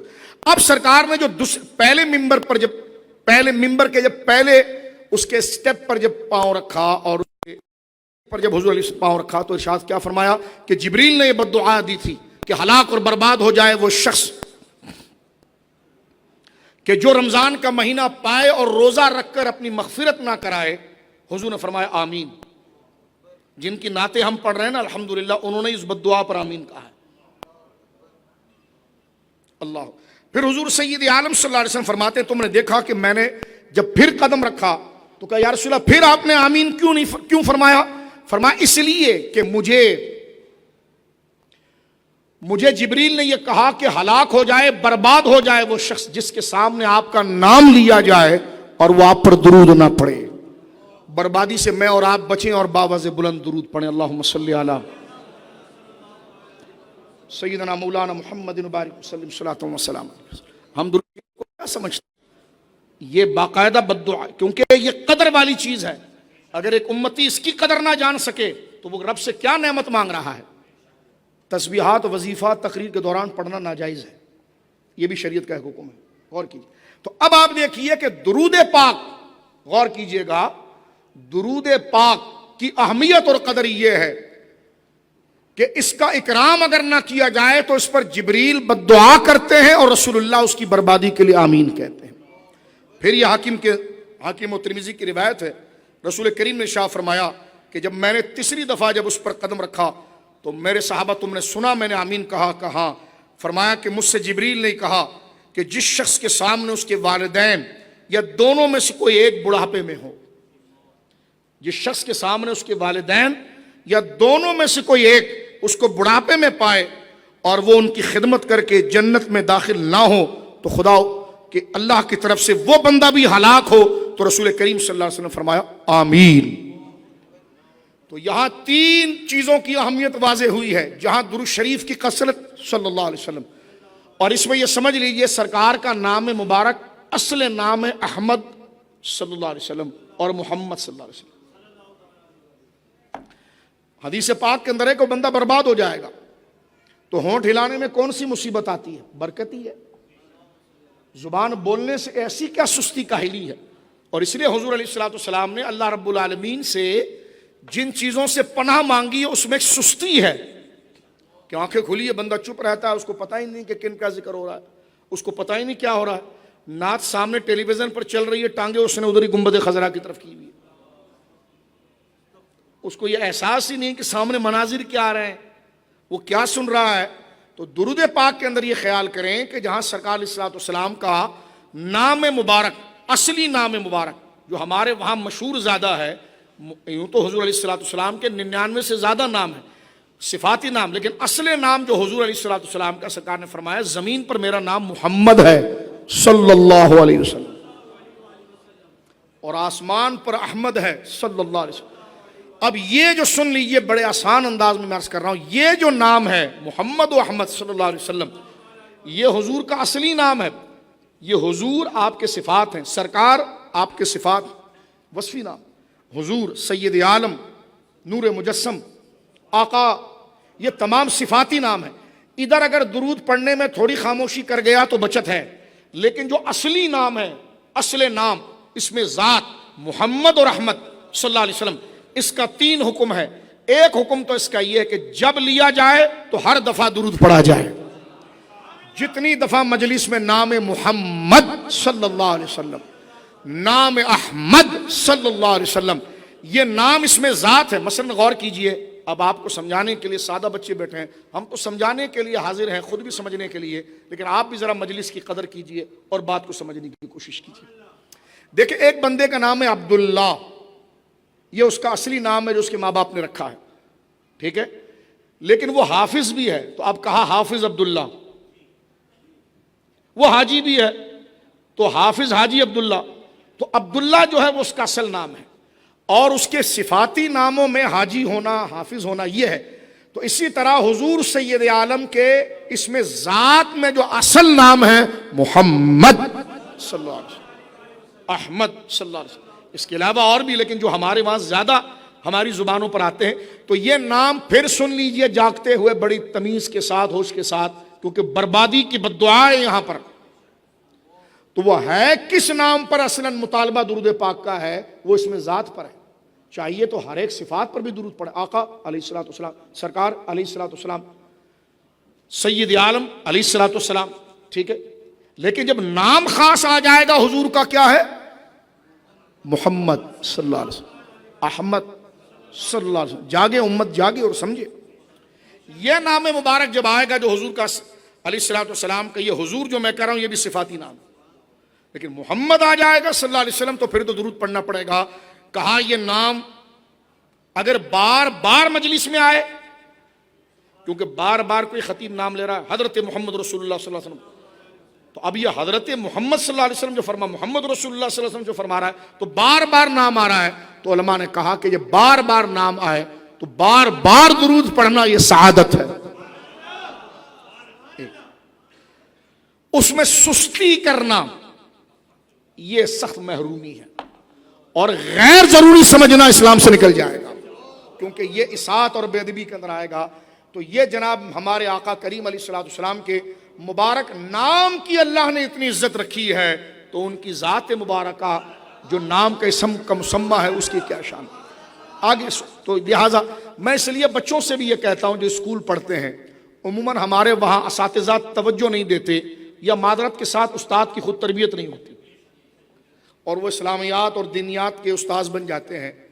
تو بچہ لکھ رہا ہوتا ہے آپ، جس طرح وہ لکھ رہا ہے حضور علیہ الصلوۃ والسلام کو ذکر کر رہا ہے، آپ نے فرمایا، تو الف لکھا اور پا لکھا اور اس میں سواد لکھ دیا۔ بعض مولویوں کی عادت بن جاتی ہے، استغفر اللہ، یہ لکھنا حرام ہے، یہ تخفیف ہے، یہ گھٹانا ہے۔ سواد نہیں لکھا جائے گا، پورا درود لکھا جائے گا صلی اللہ علیہ وسلم۔ ایک تو اس کی برکت یہ کہ یہ لکھا ہوا ترازو میں رکھ کر شفاعت کا ذریعہ بنے گا۔ مجھے باقاعدہ میرے بچے جب چھوٹے تھے تو وہ کہتے تھے کہ ہمارے، کیونکہ جلدی بچہ تو جلدی کرتا ہے، انہوں نے کہا اگر ہم نہ لکھیں جلدی لکھیں، تو میں نے کہا لیکن پھر زبان سے درود پڑھنا، اگر تجھے یہ کہ میں جلدی جلدی لکھ رہا ہوں تو میرا دوسرا ساتھی جو ہے وہ آگے بڑھ جائے گا، اگر میں تھوڑا رک کر صلی اللہ علیہ وسلم لکھوں تو دو چار جملے آگے لکھ دے گا، یا ٹیچر جو ہے وہ بلیک بورڈ سے وہ عبارت کو مٹا دے گی۔ تو آپ نے لکھنا ہے آپ، سواد نہیں لکھنا ہے۔ درود اگر لکھ نہ سکے تو زبان سے کہیں گے آپ صلی اللہ علیہ وسلم نے فرمایا، لیکن سواد نہیں لکھنا ہے، لیکن یہ حرام ہے، یہ ناجائز ہے۔ حضور سید عالم صلی اللہ علیہ وسلم کے ذکر کے اندر یہ تخفیف ہے۔ لہٰذا یہاں پر دیکھیے کہ رمضان شریف کی برکت کے حوالے سے بات چلی۔ اب میں آگے بڑھنا چاہ رہا ہوں احادیث کی طرف، کیونکہ قرآن کا ایک حصہ ہم نے سمجھا، اس دن کی حرمت کی طرف آتے ہیں، پھر اعمال اور وظائف کی طرف آتے ہیں، تاکہ یہ ہمارا جو تھوڑا سے وقت رہ گیا یہ مکمل ہو جائے۔ کوشش کیجئے کہ آپ توجہ سے رکھیں تاکہ میں آپ کو سمجھانے میں کہیں اور نہ چلا جاؤں، جو وقت ہمارے پاس ہے وہ آ جائے۔ طریقے اور سلیقے سے بیٹھیے، اپنے وقت کی قدر کو جانیے، موضوع کیا ذکر کیا جا رہا ہے اپنے آپ کو سنبھال کے رکھیے۔ ہم کوشش کرتے ہیں کہ اپنے پاؤں کو زمین پر گاڑ کر رکھیں تاکہ توجہ رہے، کیونکہ جتنا وقت ملا ہے اس کی قدر کریں اور حضور کے ذکر میں بسیں۔ توجہ کی۔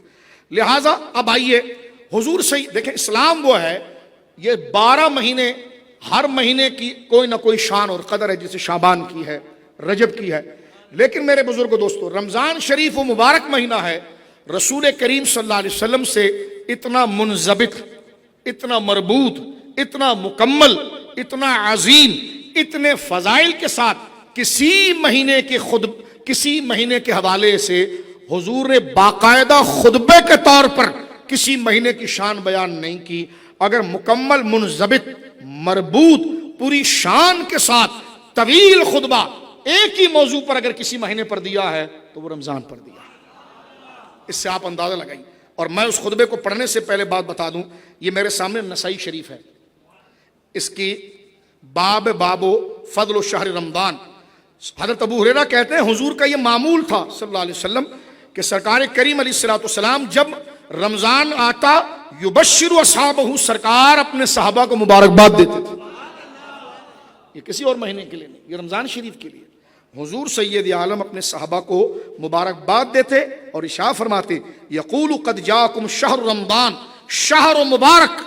اور یہ حضور ارشاد فرماتے میرے صحابہ تم پر رمضان کا مہینہ آیا جو نہایت بابرکت مہینہ ہے, کتب اللہ علیکم صیامہ, اور اس میں اللہ رب العالمین نے تم پر روزوں کو فرض کیا. پھر حضور نے یہ بھی ارشاد فرمایا اس میں جنت کے دروازے کھول دیے جاتے ہیں اور دوزخ کے دروازے بند کر دیے جاتے ہیں اور شیطانوں کو باندھ دیا جاتا ہے.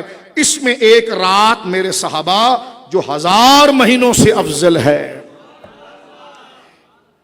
یہ جو ہے نا کہ ایک رات 1000 مہینوں سے افضل ہے, یہ حضور سید عالم نے سورۃ القدر کی سے مطابقت میں کئی جگہ پر یہ بات ارشاد فرمائی ہے.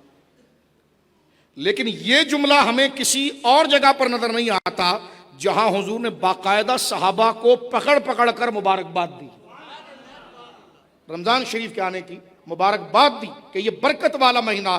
کس نے؟ گنبد خضرا کے مکی جناب سید عالم صلی اللہ علیہ وسلم. امام سیوطی علیہ رحمت لکھتے ہیں یہ حدیث ہمیں اس بات کی طرف اشارہ کرتی ہے کہ رمضان کی مبارکباد کو پیش کرنا یہ حضور کی سنت ہے. میں اس حدیث کی طرف جانے سے پہلے, جو طویل خطبہ ہے اس کی طرف جانے سے پہلے میں جو مختصر باتیں جہاں جہاں پر ہیں وہ بتاتا ہوں تاکہ پھر اس خطبے کی قدر ہمارے پاس آئے گی جہاں صرف حضور نے رمضان کے لیے علیہ الصلوۃ والسلام پورا خطبہ مرحمت فرمایا. میرے دوستو یہ اس لیے میں اور آپ ذکر کر رہے ہیں تاکہ ہمارے لیے ذوق عبادت کا مچلنا ابھی سے پیدا ہو جائے, ابھی سے رمضان کا انتظار ہو جائے وہ مبارک مہینے کا. نبی کریم علیہ الصلوۃ والسلام کنز العمال میں یہ ہے, فرماتے ہیں آپ صلی اللہ علیہ وسلم فرماتے آتاکم رمضان سید الشہور فمرحبا بہ واہلا. یہ حضور کا ارشاد مبارک ہے. فرمایا لوگوں تمہارے پاس رمضان تمام مہینوں کا سردار آ گیا. آتاکم تمہارے پاس آیا رمضان سید الشہور, شہور شہر کی جمع ہے, شہر مند کو کہتے ہیں, مہینے کو کہتے ہیں. یہ جملہ حضور نے کسی مہینے کے لیے نہیں فرمایا, فرمایا سید الشہور, یہ مہینوں کا سردار ہے جو آ گیا. فمرحبا بہ واہلا, ہم اسے خوش آمدید کہتے ہیں. مرحبا مرحبا رمضان کہتے ہیں. فرمایا مرحبا بہ واہلا, ہم یہ کہتے ہیں. سرکار علیہ الصلوۃ والسلام نے ایک دفعہ جو ہے وہ حضرت عمر سے یہ جملہ فرمایا تھا. فرمایا بلکہ حضرت انس سے یہ بات کی تھی. سرکار علیہ الصلوۃ والسلام فرماتے ہیں, حضرت انس کہتے ہیں کہ جب رمضان شریف آتا تو حضور علیہ الصلوۃ والسلام صحابہ سے فرماتے ہیں سبحان اللہ جانتے ہو, یہ جملہ کہتے ہیں سبحان اللہ جانتے ہو تم کس کا استقبال کر رہے ہو. ماذا تستقبلون, سبحان اللہ کیا تم جانتے ہو کہ تم کس کا استقبال کر رہے ہو اور کون تمہارا استقبال کر رہا ہے. ظاہر سی وہ وقت دشمنوں کا وقت تھا اور دشمنان اسلام گروہ باندھ کر لشکر لے کر حملہ کرتے تھے, ایک ٹرائب دوسرے ٹرائب پر, ایک قبیلہ دوسرے قبیلے پر. تو حضرت عمر سے حضور نے پوچھا کہ تمہیں پتا ہے کہ تم کس کا استقبال کر رہے ہو اور کون تمہارا استقبال کر رہا ہے. تو جو حالات اور ماحول تھا اس کو دیکھ کر حضرت عمر نے جواب دیا بِأَبِي أَنْتَ وَأُمِّي یا رسول اللہ, حضور میرے ماں باپ آپ پر قربان ہو. آپ جو یہ کہہ رہے ہیں نا, آپ جو ارشاد فرما رہے ہیں کہ کیا چیز ہم پر نازل ہونے والی ہے اور ہم استقبال کر رہے ہیں, تو حضور وہ تو وحی الہی ہے, وحی الہی ہوگا. اور فرمایا آپ یہ کہہ رہے ہیں کہ کون ہمارا استقبال کر رہا ہے, تو عرض کرتے ہیں یا رسول اللہ پھر کون ہمارا, تو کسی دشمن نے ہمارے لیے گھات لگائی ہوئی ہے اور وہ ہمارا استقبال کر رہا ہے, یعنی ہمارا انتظار کر رہا ہے کہ موقع ملے اور وہ ہمارا کام تمام کرے, کیونکہ حالات ایسے چلتے تھے. حضور نے فرمایا یہ بات نہیں ہے, رمضان تمہارا استقبال رمضان کا استقبال تم کر رہے ہو جس کی پہلی رات آنے ہی سے اللہ رب العالمین تمام اہل قبلہ کی مغفرت کر دیتا ہے. یہی چاند ہے. یعنی جتنے اہل ایمان، یہ حدیث پاک دیکھیں فضائل الاوقات البیہقی، فرمایا کہ تم جس کا استقبال کر رہے ہو وہ رمضان کا مہینہ ہے. اور عمر تم جانتے ہو رمضان کیا؟ فرمایا روزے تو ابھی صبح صادق سے شروع ہوں گے، لیکن یہ چاند رات نے جو اس مہینے کا استقبال کر لیا ہے تو اسی مغرب سے وہ رات شروع ہو گئی کہ اسی رات اللہ رب العالمین تمام اہل ایمان کی مغفرت فرما دیتا ہے. تو آپ اندازہ لگائیے. اب آئیے اس خطبے کی طرف اور ہمتن گوش ہو کر یہ خطبہ سنیے جو حضور سید عالم نے بیان فرمایا. وعن سلمان الفارسی رضی اللہ عنہ، یہ شعب الایمان میں خطبہ ہے، بڑا طویل خطبہ ہے اور بڑا خوبصورت خطبہ ہے. ایک ایک چیز ہم نے رمضان میں کیا کرنا ہے، رمضان میں کیا ہے، حضور نے بیان فرما دیا. قال خطبنا رسول اللہ صلی اللہ علیہ وسلم فی آخر یوم من شعبان، حضور نے باقاعدہ اہتمام کے ساتھ شعبان کی آخری تاریخ میں صحابہ کو جمع کر کے ایک مکمل خطبہ دیا. فقال، اور ارشاد فرمایا، یا ایھا الناس، اے لوگو، قد اضلکم شہر عظیم، تم پر ایک بہت عظمت والا مہینہ سایہ فگن ہونے والا ہے. شہر مبارک، وہ برکتوں سے بھرا ہوا مہینہ ہے. برکت کا معنی ایک سمجھ لیجئے کہ ہر شے دگنا ہو جاتی ہے. اب آگے دگنے ہونے والی بات آئے گی، دیکھیں ہر شے کیسے دگنا کیا 100 گنا بڑھتی ہے. فرمایا شہر فیہ لیلۃ خیر من الف شہر، یہ وہ مہینہ ہے کہ جس میں ایک رات وہ آئے گی جو 1000 مہینوں سے زیادہ عبادت کا اجر رکھتی ہے. جعل اللہ صیامہ فریضہ، اس میں اللہ رب العالمین نے تمہارے لیے دن کا ٹائم روزوں کے لیے فرض کر دیا ہے. وقیام لیلۃ تطوعا، اور تمہارے لیے رات کا قیام جو ہے وہ نفل کر دیا ہے. جس طرح ایک حدیث پاک کے اندر ہے کہ من صام رمضانا و ایمانا غفر له ما تقدم من ذنبک، یہ جملہ ہے سرکار کا فرمان، من صام رمضان ایمانا واحتسابا. یہ سن لیجئے بڑا مبارک ہے. روزہ کیسے رکھنا ہے؟ حضور نے فرمایا من صام رمضان، جس نے روزہ رکھا رمضان کا، ایمانا اللہ پر یقین کرتے ہوئے، احتسابا خالص اللہ کے لیے، کسی کو دکھانے کے لیے، احتسابا مکمل نیت کہ یہ میرے رب کا حکم ہے اور وہ مجھے اس پر اجر و صلہ عطا فرمائے گا. ایک اللہ پر ایمان اور نیت بھی خالص یہ ہو کہ کسی کو دکھانے کے لیے نہیں، کسی کو ڈرانے کے لیے نہیں. میں نے 30 روزے رکھ لیے، میں نے 30 پورے کر لیے، تم نے کیا کیے؟ فرمایا احتسابا خالص اللہ کے لیے اور اسی سے اجر لینے کے لیے. فرمایا غفر لہ ما تقدم من ذنبک، اس سے پہلے جتنے گناہ ہیں اللہ سب معاف کر دے گا. اسی طرح جناب سید عالم ہمارے آقا علیہ الصلوۃ والسلام کا خطبہ یہ بھی ہے کہ من قام رمضان ایمانا واحتسابا غفر لہ ما تقدم من ذنبک، جس نے رمضان کی رات قیام کیا، جس کی مراد تراویح ہے،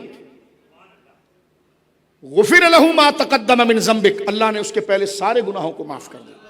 اب حضور سید عالم صلی اللہ علیہ وسلم کا ارشاد سنیے. فرمایا رات کو اللہ رب العالمین نے قیام کو نفل کر دیا. من تقرب فیہ بخصلۃ من الخیر کان کمن عد فریضۃ فیما سواہ. فرمایا یہ اتنا مبارک مہینہ ہے کہ اس میں اگر تم نے کوئی بھی نیکی اور نفل کا کام کیا نا تو فرمایا اس ماہ میں اگر تم نے کوئی بھلائی اور اللہ کے قرب، صدقہ دینا، پیار سے بات کرنا، ماں باپ کے پاؤں دبا دینا، ان کے ساتھ پیار سے پیش آ جانا، رشتہ داروں سے میل جول کر لینا اور کسی غریب نادار کی مدد کر دینا، کسی راستے سے گزرتے ہوئے راستے کو جو چیز خراب کرنے والی ہے کانٹے ہٹا دینا، کچھ نہ کر سکے تو ٹریفک کے رول ہی کو فالو کر لینا، تاکہ کسی رمضان کا مہینہ ہے، لوگوں کے لیے آزمائش ہے، جو میرا ٹریک ہے میں وہیں چلوں. موٹر سائیکل والے اپنی ٹریک پر چلیں، جو فاسٹ ٹریک پر جا رہے ہیں وہ اپنی چلیں، ٹھیک ہے. ہم رانگ نہ آئیں، اتنا تو برداشت کیے کیونکہ تقوی کا نا، یہیں سے تو عادت بنی. کہیں گے آپ یہ ٹریفک کے اصول کیوں بتا رہے ہیں؟ میں نے کہا اس لیے کہ جس کام سے جو آپ کا حق نہیں ہے اور دوسرے کا حق ہے، اس حق کو آپ لیں گے یہ گناہ ہے، اور جو آپ کا حق ہے وہ اس کا حق ہے، وہ اس کا حق اس کو دیں گے، اپنا حق حقہ دیں گے تو یہ اجر ہے. رسول اللہ نے تو یہاں تک فرمایا کہ اللہ کی بارگاہ میں قبولیت کے صدقوں میں ایک صدقہ ایسا ہے کہ راستے میں اگر کوئی 3 چیز ایسی دیکھو کہ اس کو اگر کسی بندے کو نقصان ہو سکتا ہے، اس کانٹے اور ضرر پتھر کو تم نے ہٹا دیا، فرمایا یہ بھی صدقہ ہے. ضروری نہیں کہ 15,000 کا کالا بکرا لے کر دیں. فرمایا وہ بھی ٹھیک ہے, کوئی غریب کھا لے تو اچھی بات ہے, لیکن یہ بھی ایک صدقہ ہے, اس کو بھی ضائع نہیں کرنا چاہیے. تو فرمایا یہ رمضان کا مہینہ مبارک ہے کہ اس قسم کے, جس کو بظاہر کہہ رہا ہوں, چھوٹی چھوٹی نیکیاں جو تم کرتے ہو, حضور نے فرمایا یہ اللہ نے عام مہینوں میں جو فرض ہے اس کے اجر کے برابر کر دیا. اب آپ دیکھیے کون ہے جو اپنے ریوارڈ کو نہ بڑھائے, اپنے اجر کو نہ بڑھائے اور اپنے اکاؤنٹ کو مینٹین نہ کرے کہ قیامت کے دن تو کیا چیز کام آئے گی؟ نیکیاں. اور نیکیوں میں سب سے بڑا اجر کس کا ہے؟ فرض. اور رمضان وہ ہے جو نفل کو فرض کا درجہ دے دیتا ہے. اور حضور فرماتے ومن ادى فریضۃ, یہ تو وہ ہے جو چھوٹی چھوٹی نیکیاں, نفل نیکیاں اس نے کی تو اس کا اجر فرض کے برابر ہو گیا. لیکن اگر تم نے رمضان میں وہ فرض ادا کیے جس کا مطالبہ ہے, جیسے نماز ہے. اور ایک سن لیجیے ذرا طریقے سے ایک بات اور میرے بزرگوں, ہم سمجھتے ہیں گوہر صاحب قبلہ کہ صرف فرض میں نماز ہی آتی ہے, روزہ ہی آتا ہے. کچھ عبادات کے فرض ہیں اور کچھ اخلاقیات کے فرض ہیں. سن لیجیے, جیسے نماز چھوڑنے والا جہنمی ہے معاذ اللہ, اسی طرح جھوٹ بولنے والا بھی جہنمی ہے. جیسے نماز پڑھنا فرض ہے نا, فجر فرض ہے, اسی درجے میں سچ بولنا فرض ہے. کبھی ہم نے غور کیا؟ نماز ہماری مکمل ہوتی ہے. دیکھیں میں پھر عرض کرنا چاہتا ہوں, مطالبے میں شریعت پوچھے گی, اللہ پوچھے گا, اور اس کا حکم اتنے واضح اور مضبوط ذریعے سے آیا ہے. یہ فرض اپنے مطالبے میں ایک ہی ہے اور اجر میں بھی ایک ہے.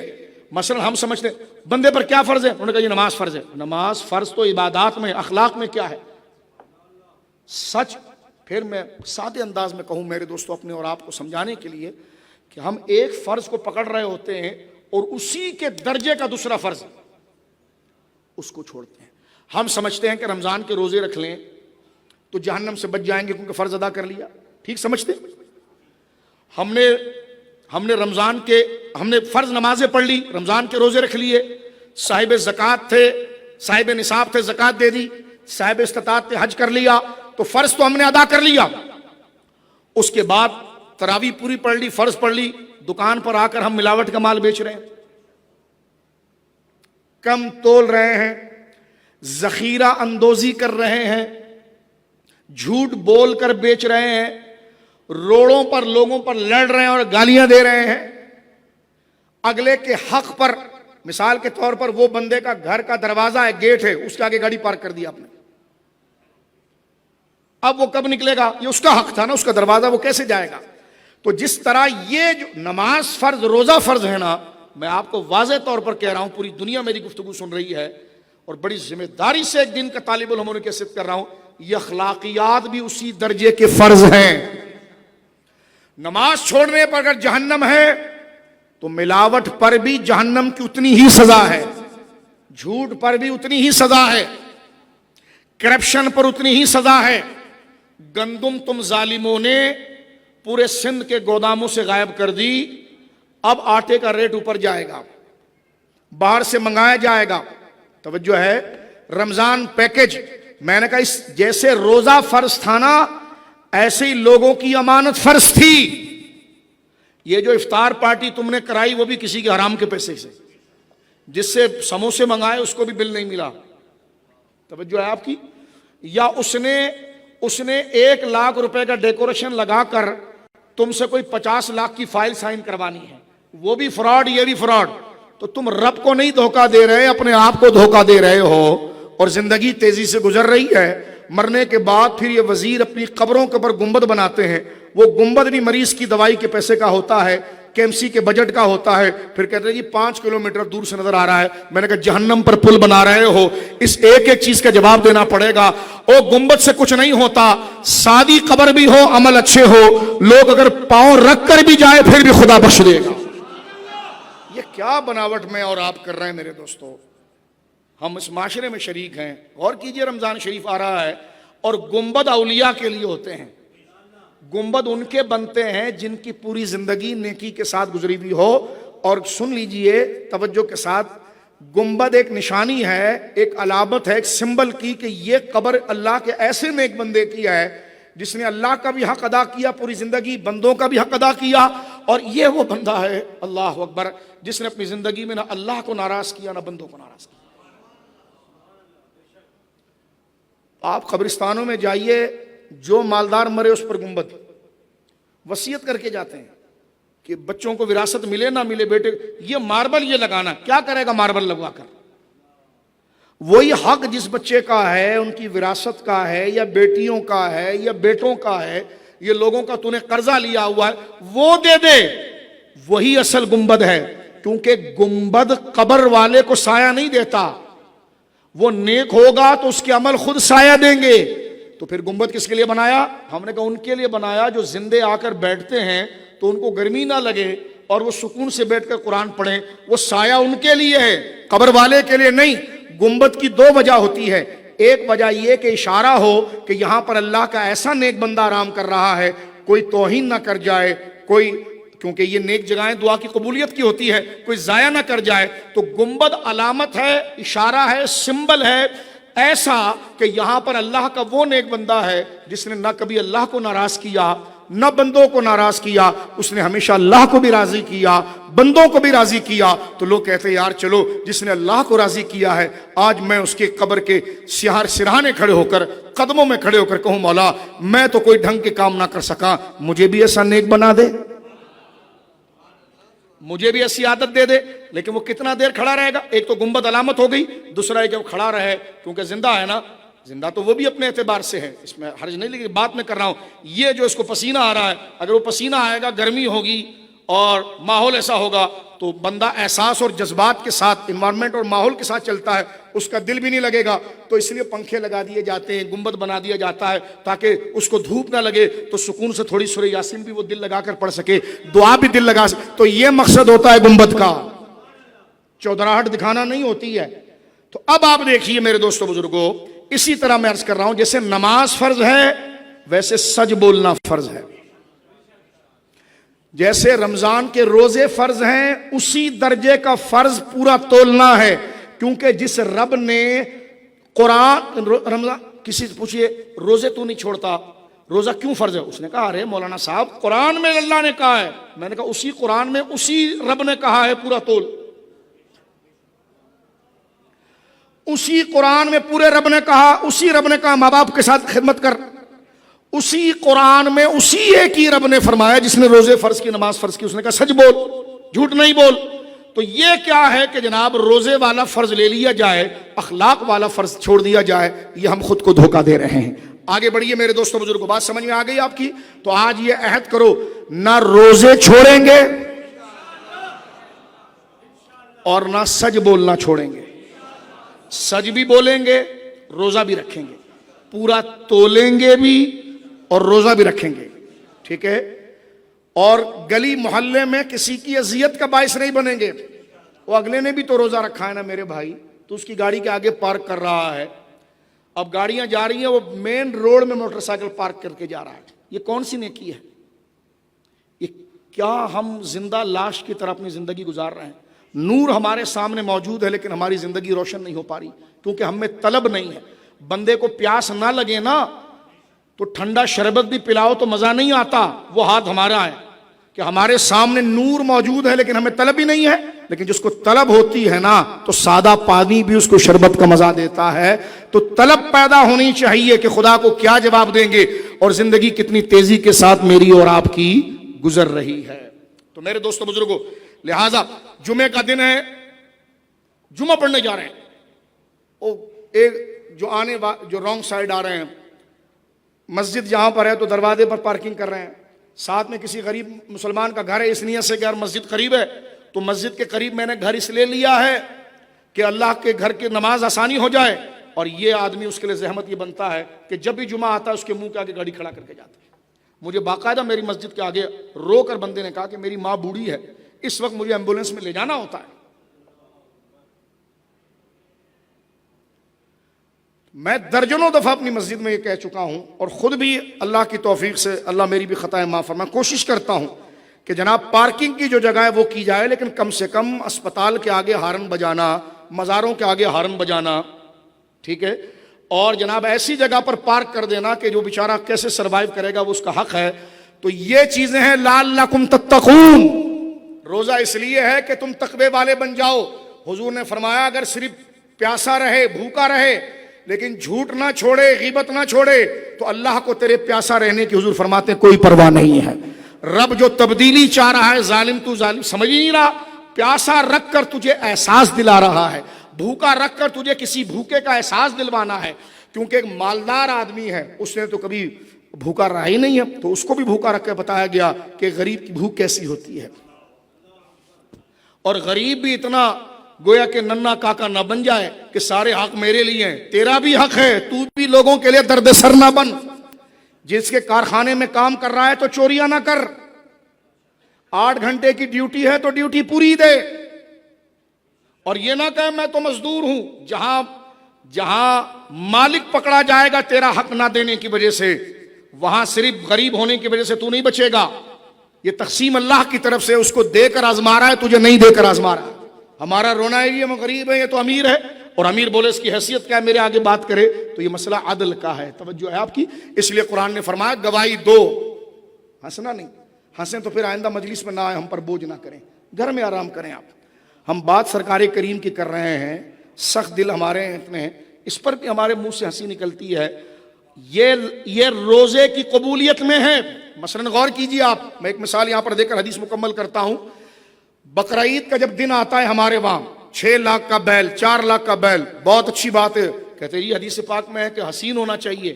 تو میں نے کہا نیکی پوری پیکیج کے ساتھ ملتی ہے. تو نے روڈ کے بیچ میں کاٹا, گندگی وہیں چھوڑی اور گوشت بانٹ دیا, یہ نہیں قبول ہوا. پیکیج یہ ہے کہ لا طریقے سے حلال پیسے سے شروع ہوگا. پہلے حلال کما, حلال پیسے سے منڈی میں جا, حلال شرائط کے ساتھ حلال پیسہ دے کے جانور لا, جانور کو تکلیف نہ ہو. جس مزدور کو چڑھا رہا, جو مزدوری خدمت کر رہے ہیں, ان کی مزدوری جو طے ہوئی وہ پوری دے, ڈرائیور کو پورا دے, جانور کو لے کر آ, طریقے سے اتار, باندھ. کسی بچے کسی گھر والوں کے لیے وہ اذیت کا باعث نہ بنے. جانور جب ذبح ہو بسم اللہ اللہ اکبر کہہ کر ذبح کے سارے احکام کے ساتھ اس کو ذبح کر, اور اس کے بعد اس کی کھال جہاں دینی ہے دے, گوشت جہاں کرنا ہے کر. اس کے بعد جو گندگی ہے اس کو صاف کر, تاکہ سڑک جیسی تھی بلکہ پہلے سے زیادہ اچھا کر دے, تاکہ نمازی بھی گزرتے ہیں, بچے گزرتے ہیں, خواتین گزرتی ہے, گزرگاہ جیسے اپنے گھر میں تو صفائی چاہتا ہے ایسا کر لے. تو پھر امید رکھ کہ اب پورے پیکج میں تیری 4 لاکھ والی قربانی قبول ہوئی, ورنہ میں اور آپ دھوکے میں نہ رہیں. یہ میں آپ کو بتا دوں, حقوق اللہ کی ادائیگی حقوق العباد کی مشروط ہے, اس کے بغیر نہیں ہو سکتی. میرے دوستو بزرگوں, بات سمجھ میں آ گئی. لہذا رمضان کے روزے پورے ہوں گے تو ہر حال میں سچ ہوگا, آنکھوں سے پردہ ہوگا. جو دیکھنا ہے اللہ رسول نے اجازت دی ہے وہی دیکھیں, جو سننا ہے میں نے وہی سنیں. تو لہٰذا اب حدیث پاک سنیے کیا فرمایا. فرمایا جب یہ جو چھوٹی چھوٹی نیکیاں تم کرتے ہو نا, فرمایا ان نیکیوں کا اجر اس برکت والے مہینے میں فرض کے برابر ہو جاتا ہے. یہ کوئی عام آدمی نہیں کہہ رہا, یہ جناب رسول اللہ فرما رہے ہیں صلی اللہ علیہ وسلم. ان سے بڑی کون سی ذات ہوگی کہ جس پر بھروسہ کر کے ہم سنجیدگی سے سنیں. یہ 9 سے 10 کے اینکر جو 4 ایکٹروں کو بٹھا کر آپ کا بلڈ پریشر ہائی, لوگ کہتے ہیں میں تو رات کو سونے سے پہلے یوٹیوب پر جب 4-5 تبصرے نہ سنوں نا شاہ صاحب تو مجھے سکون نہیں آتا. میں نے کہا صحیح, تیرا سکون کیا ہوتا ہے؟ کہ پھر نیند ہی نہیں آتی, کیونکہ جو میں نے سن لیا. میں نے کہا تجھے پتا ہے تیری تو نیند اڑ گئی, پھر تو نے جو نیٹ یوز کیا اس کا بینیفٹ بھی اس کو پہنچا, تیرے کو کیا ملا؟ اب کیا ہوگا, اب میری پارٹی کا کیا ہوگا؟ پتا چلا وہ پروگرام ختم ہونے کے بعد چاروں پارٹی والے ایک دوسرے کے گلے میں ہاتھ ڈال کے چائے پی رہے ہیں, اور تو یہاں اپنا منہ کالا کر رہا ہے. تو رمضان میں یہ پارٹیاں شارٹیاں سب گاربیج باکس میں پھینکو, اور آؤ میں اور آپ مسجد کی طرف. نہ کوئی شریف, نہ کوئی خان, نہ کوئی بلہ, نہ کوئی زرداری, صرف قرآن اور اللہ کا نام. لعلکم تتقون. اب 11 مہینے میں تمہیں کیا دیا انہوں نے؟ جس رب کے لیے میں اور آپ پیدا ہوئے, جس کام کے لیے پیدا ہوئے, وہ کام ہم نے یاد ہی نہیں رکھا. دیگر کاموں کے اندر مر جاتے ہیں. کہتے ہیں یہ ہمارا کارکن تھا, اس کا ایک فوٹو لگا کر کے یہ شہید تھا. میں نے کہا اللہ جانتا ہے کون شہید ہے. یہ کیسے جواب دے گا جب اس سے پوچھا جائے گا کہ تجھے جوانی دی تھی کہاں خرچ کیا, کتنا علم حاصل کیا کہاں لگایا؟ یہ رب پوچھے گا میرے بڑے بھائیوں. ناراض نہیں ہونا، آپ کسی بھی جماعت سے ہوں، میں آپ کے پاؤں پر ہاتھ لگا کر کہتا ہوں ناراض نہیں کر رہا ہوں، آپ میرے بھائی ہیں، لائق قدر ہیں، لیکن جامع ترمذی کی حدیث ہے، گور صاحب قبلہ جو جامع ترمذی، 5 سوال ہوں گے، ممبر والے سے بھی ہوں گے، نیچے والے سے بھی ہوں گے۔ پہلا سوال کیا ہوگا؟ مال کہاں سے کمایا تھا؟ بتا، کہاں خرچ کیا تھا، اور کیا ڈبلنگ کی تھی؟ اب کون بتائے گا؟ 1 روپے کا حساب نہیں دے سکتا، لوگوں کی زمینیں قبضہ کرتے ہیں۔ فرما مال کہاں سے کمایا تھا، کہاں دے گا، کہاں خرچ کیا؟ جوانی تھی نا، ہاں، کہاں لگائی، کس کے جھنڈے باندھے، کس کے نعرے لگائے، کس نے دی تھی جوانی، کہاں خرچ کیا، یہ بتا۔ علم کتنا حاصل کیا؟ تنظیموں کے تو فلسفے رٹا ہوا تھا، انگلی رکھے تو سارا اس کا شجرہ بتا دے۔ جو ہمارا دین ہم نے تجھے پیدا کیا کتنا یاد رکھا، یہ بتا، اور کتنا اس پر عمل کیا۔ کیا کریں؟ دیکھو، سیاست کا مخالف نہیں ہوں، لیکن جو اس کا درجہ ہے وہی رکھیں۔ جوتے کو امامے میں رکھ کر نہیں باندھتے، امامے کے لیے ٹوپی رکھتے ہیں۔ جوتا، آپ نے ہمیں جوتا کہا، میں نے کہا جوتا بھی بیکار چیز نہیں میرے بھائی، جوتا نہ پہنو تو بندہ 5 منٹ نہیں چل سکتا، لیکن جوتا جوتے کی جگہ پر ہوتا ہے، امامہ امامے کی جگہ پر ہوتا ہے۔ سیاست سیاست ہے، دین دین ہے، دین سے سیاست جدا نہیں ہے، لیکن جو تم نے سیاست بنائی ہے یہ دین نہیں ہے، یہ دین نہیں ہے۔ سیاست اسلام کا شعبہ ہے جو رسول اللہ نے کیا ہے، ہر ایک کا حق ادا کرنا۔ توجہ ہے آپ کے؟ لہٰذا جس کو تم سیاست کہتے ہو، ہم اس کو نہ سیاست کہتے ہیں نہ دین کہتے ہیں۔ جس کو ہم دین کہتے ہیں اسی میں غریبوں کا خیال ہے، اسی میں روٹی کپڑا مکان کا خیال ہے، اس میں تعلیم کا خیال ہے، اس میں صحت کا خیال ہے، جو رمضان سکھا رہا ہے لعلکم تتقون، دین بھی ہے اور سیاست بھی ہے۔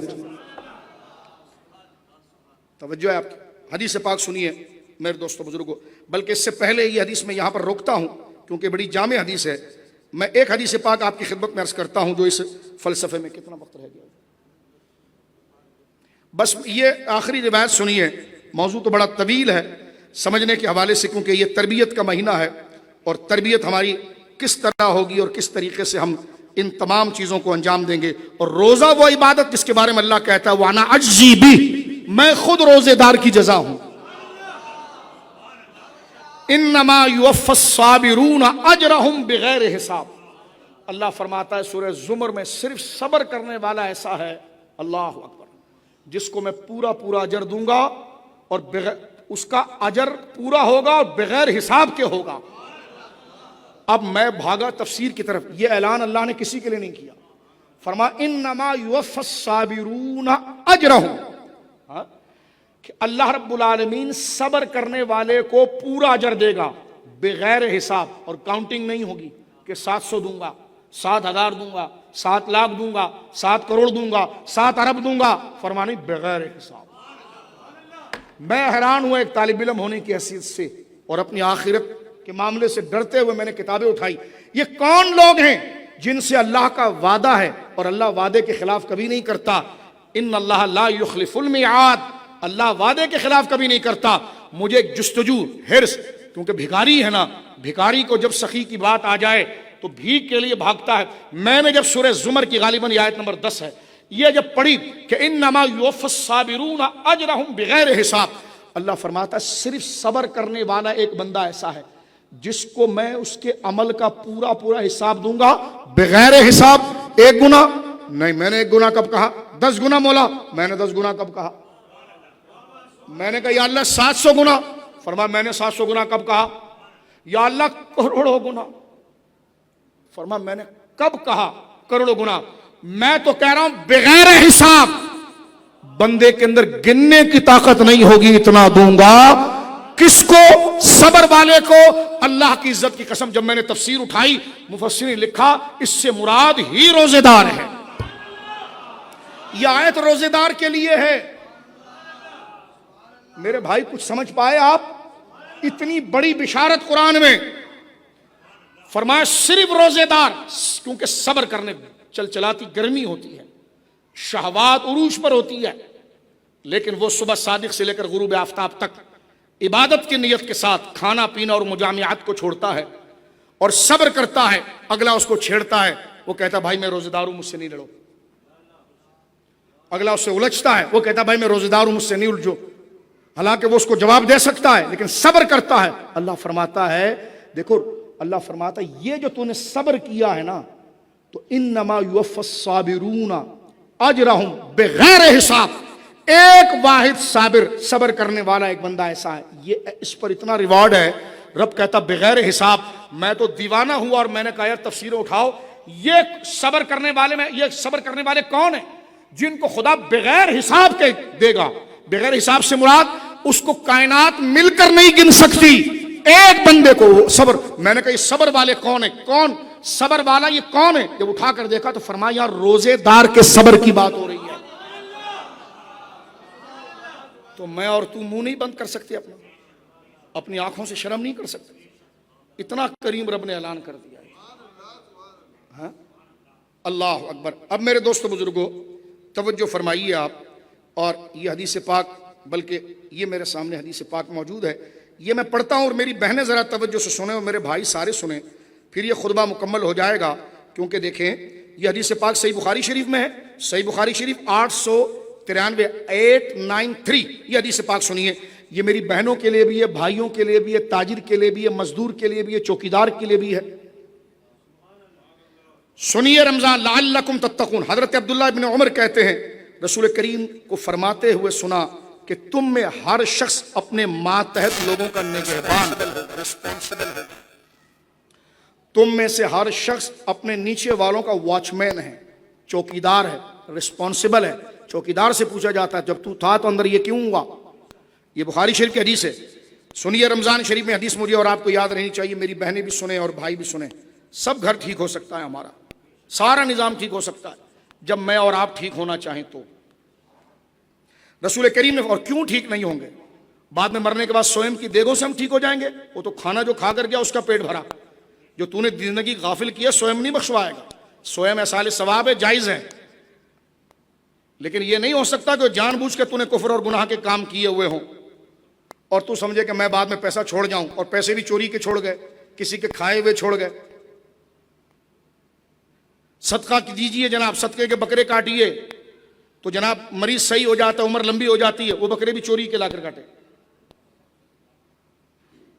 توجہ ہے آپ، غور کیجئے یہاں پر رسول کریم کیا فرماتے ہیں. اس میں میں اور آپ ہیں، میں آپ سے تقریر نہیں کر رہا، آپ میرے بھائی ہیں.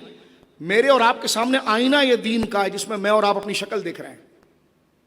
آپ کی عزت میری سر آنکھوں پر ہے، ہم ایک جیسے ہیں. ہمیں اپنے آپ کو تبدیل کرنا ہے. لعلکم تتقون. حضرت عبداللہ ابن عمر کہتے ہیں، میرے بھائی اور میری بہنیں سنیں، حضرت عبداللہ ابن عمر کہتے ہیں کہ میں نے رسول کریم صلی اللہ علیہ وسلم کو یہ فرماتے ہوئے سنا ہے کہ تم میں سے ہر شخص اپنے ماتحت لوگوں کا نگہبان ہے، جو اس کے انڈر سپرویژن میں جو آ رہے ہیں اور یہ جن کا رسپانسبل ہے. حضور فرماتے ہیں تم میں سے ہر شخص اپنے ماتحت لوگوں کا نگہبان ہے، اور ہر شخص سے اس کے ماتحت لوگوں سے متعلق سوال ہوگا. سربراہ ملت اور مملکت اپنی عوام کا نگہبان ہے، اس سے اس کی عوام کے متعلق سوال ہوگا. گھر کا سربراہ اپنے گھر والوں کا نگہبان ہے، اس سے اس کی اولاد، اس کے گھر والوں کے بارے میں سوال ہوگا. اللہ اکبر. بیوی اپنی خاوند کے گھر کی نگہبان ہے اور اس سے اس کے گھر کے متعلق سوال ہوگا. اور نوکر اپنے مالک کا نگہبان ہے. کارخانے میں کام کرنے والا مزدور اپنے مالک کا نگہبان ہے. فرمایا نوکر اپنے مالک کا نگہبان ہے، اس سے مالک کے مال کے متعلق سوال ہوگا. بیٹا اپنے باپ کے مال کا نگہبان ہے، اس سے اس کے باپ کے مال کے متعلق سوال ہوگا. اور تم میں ہر شخص نگہبان ہے اور اس سے اس کے ماتحت لوگوں سے متعلق سوال ہوگا. کوئی اٹھا سکتا ہے یہ بوجھ کہ تم سے ہر اس شخص جو تمہارے ماتحت ہے تم سے سوال ہوگا. پیر سے سارے مریدوں کے بارے میں پوچھا جائے گا.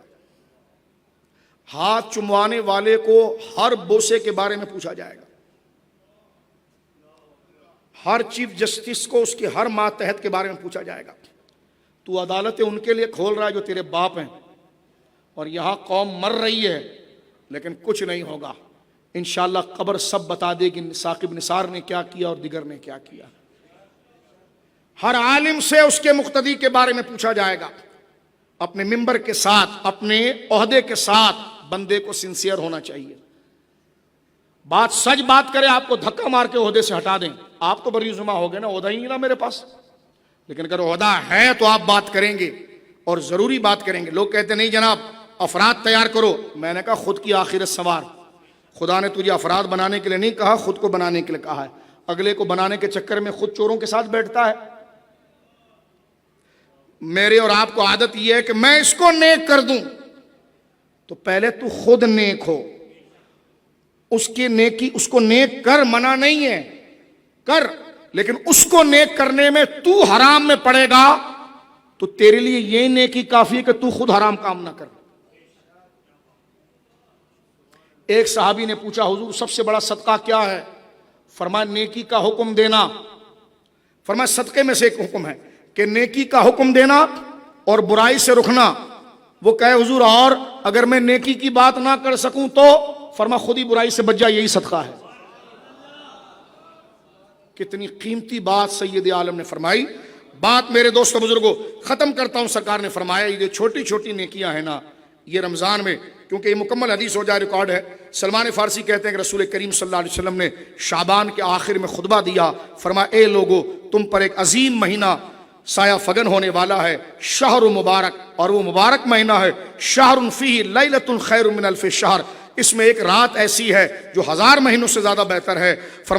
فرمایا کہ جعل اللہ صیامہ فریضہ, اللہ نے اس کے پورے مہینے کو تمہارے لیے روزے کو فرض کر دیا ہے, اور اس کی رات کو اللہ رب العالمین نے تمہارے لیے نفل کیا ہے. تم میں سے کوئی اس مہینے کو اتنا بابرکت ہے, چھوٹی چھوٹی نیکیاں کرے گا نا, وہ عام نفل نیکیاں دوسرے مہینوں کے فرض کا اجر رکھیں گی. اور فرمایا کمن ادى فریضۃ فیما سواہ ومن ادى فریضۃ فیہ کان کمن ادى 70 فریضہ فیما سوا. فرمایا چھوٹی چھوٹی نفل کرو گے نا تو عام مہینوں کا فرض کا درجہ ملے گا. نفل پہ ملے 1 روپیہ, فرض میں ملے 1000 روپے. لیکن یہ مہینہ وہ ہے کہ کرو کام 1 روپے کا, پاؤ 1000 کام کا. حضور فرماتے ہیں اگر فرض کر بیٹھا 1000 روپیہ فرض کر بیٹھا اس مہینے میں تو 70 فرضوں کا اجر ہو جائے گا. نفل فرضوں کے برابر, فرض 70 فرضوں کے برابر. فرمایا یہ وہ مہینہ ہے. آگے حضور فرماتے ہیں ہوا شہر صبر, وہ برداشت کا مہینہ ہے. بس اپنی گفتگو سمجھ, وہ برداشت, زبان سے کیا بولنا ہے یاد رکھنا میرے دوستو بزرگ. رمضان یاد رکھنا, میں نے اور آپ, صبر کا مہینہ ہے. والصبر ثواب الجنہ. ابھی میں نے قرآن ایک تو پڑھ دیا آپ کے سامنے, صابر بہت اعلیٰ ہوتا ہے. اس لیے دیکھو, اس لیے اللہ نے یہ نہیں فرمایا کہ نمازی کے ساتھ اللہ ہے, فرمایا ان اللہ مع الصابرین, صابر کے ساتھ اللہ ہے. قرآن کیا کہتا ہے؟ ان اللہ مع الصابرین, اللہ صبر کرنے والوں کے ساتھ ہے. کیونکہ صبر ہی, نماز میں صبر ہوگا تو نماز ہوگی, روزے میں صبر ہوگا تو روزہ ہوگا, زکوٰۃ میں صبر ہوگا تو زکوٰۃ ہوگی, حج میں صبر ہوگا تو حج ہوگا, اخلاقیات میں صبر ہوگا. اگلا مجھ سے جھوٹ بول رہا ہے, صبر کرو نا, رک جاؤ, آپ سچی بولو. اس لیے فرمایا نیکیوں کا مراد صبر ہے. اور صبر کے بارے میں امام غزالی کہتے ہیں صبر جو ہے وہ پھل ہے, ایک پروسیس کا, رزلٹ ہے. کس کا؟ یقین کا. جسے خدا سے ملنے پر یقین ہوگا نا کہ بس آنکھ بند ہوگی اور میرے رب کا جلوہ سامنے ہوگا اور مجھ سے پوچھا جائے گا.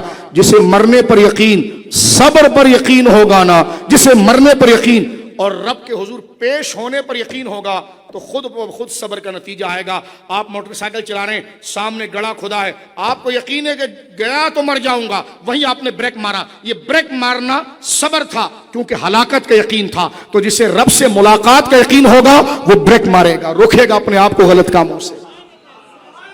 رات کو سینہ جکڑتا ہے, جکڑتا ہے نا, تھکن ہو جاتی ہے, سانسیں اکھڑنے بھی لگتی ہے, بدن میں کمزوری رہتی ہے. یہ اشارہ ہے جانا ہے, یہ سمجھ لیں آپ. کیونکہ جو دن میرے اور آپ کے آگے چلے گا یہ لوٹ کر نہیں آئیں گے.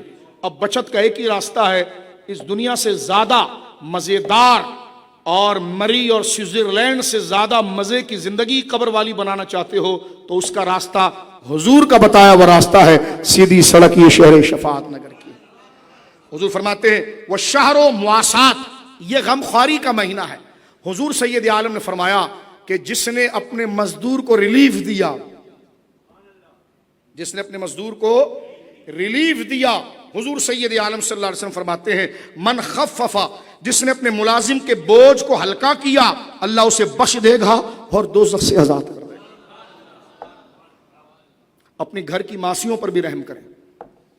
میں لفظ ماسی بظاہر کہہ رہا ہوں، وہ اہل ایمان ہے، ہماری بہن ہے، لیکن جو عرف میں لفظ کہا جاتا ہے اللہ تکبر سے بچائے. تو گھر میں بھی اپنے گھر میں کام کرنے والی چوکیدار دھوپ ہوتی ہے، چھوڑ دیں، گھر میں کوئی نہیں آتا، اللہ پر صبر کریں، ان کو بھی تھوڑا ریلیف دیں، تھوڑا وہ رمضان میں آرام کریں، کوئی پنکھا لگا دیں، کوئی ٹھنڈک مہیا کریں. یہ حضور نے فرمایا میں نے اور آپ کو کیا چیز بخشوائے گی یار، یہی لحاظ بخشوائے گا. ایک بندہ اٹھا، بخاری شریف کی حدیث ہے، قبر میں جنتی لینے فرشتے لینے آ گئے، اس کو لے کر جانے لگے.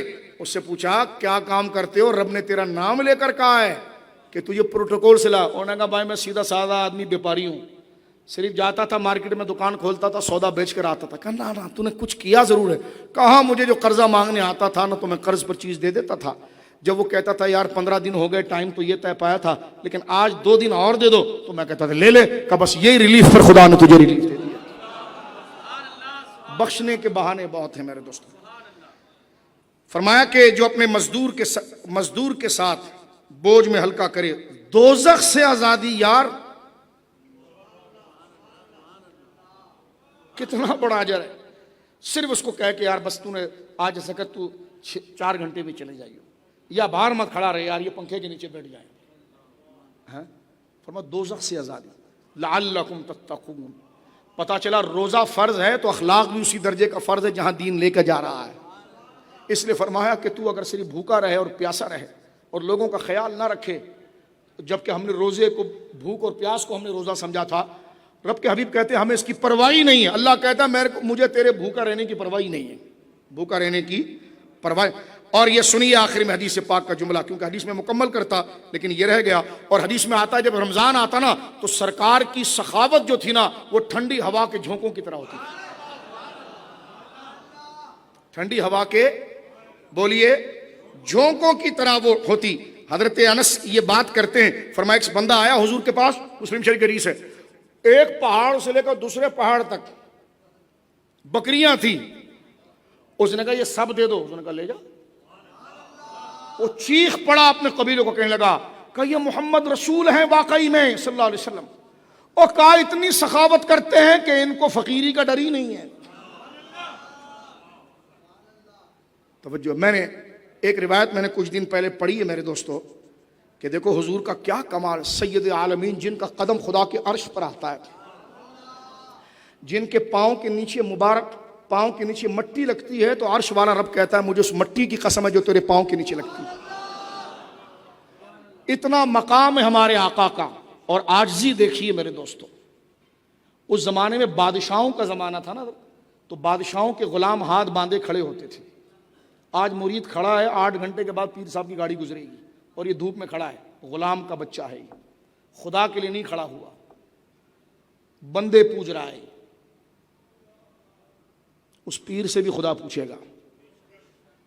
جیسا حضرت عمر نے مصر کے گورنر کے بیٹے کی ٹھوکائی کی، جب اس نے غلام کو ڈنڈا مارا تھا نا، وہ روتا ہوا آیا حج میں، آپ نے ڈنڈا دیا، فرمایا مار اس کو، اور اتنا مار جب تک جیسا اس نے تیرے کو مارا تھا مارا. اس کے بعد آپ نے مصر کے گورنر کو بلایا کہ تو نے اور تیرے بیٹے نے لوگوں کو غلام بنا لیا جبکہ اللہ نے ان کو ماں کے پیٹ سے آزاد پیدا کیا. بولیے سبحان اللہ. بس اس بات کو سنیے، بس ہم ختم کر رہے ہیں، توجہ کیجئے اس بات کو. سرکار کریم آ رہے ہیں، وہ بادشاہوں کا دور تھا، بڑے جاہ و جلال سید عالم کو دیکھیے، سلام اس پر کہ جس نے بادشاہی میں فقیری، فخر اختیاری، جس کے پاؤں کے تلووں کو جبریل اپنی آنکھوں سے لگائے. سدرا کا مکین اتر کے آئے، بے لقائے یار ان کو چین آ جاتا اگر، بار بار آتے نہ یوں جبریل سدرا چھوڑ کر. سید عالم آ رہے ہیں، ذرا توجہ کریں، منظر دیکھیں آپ، منظر.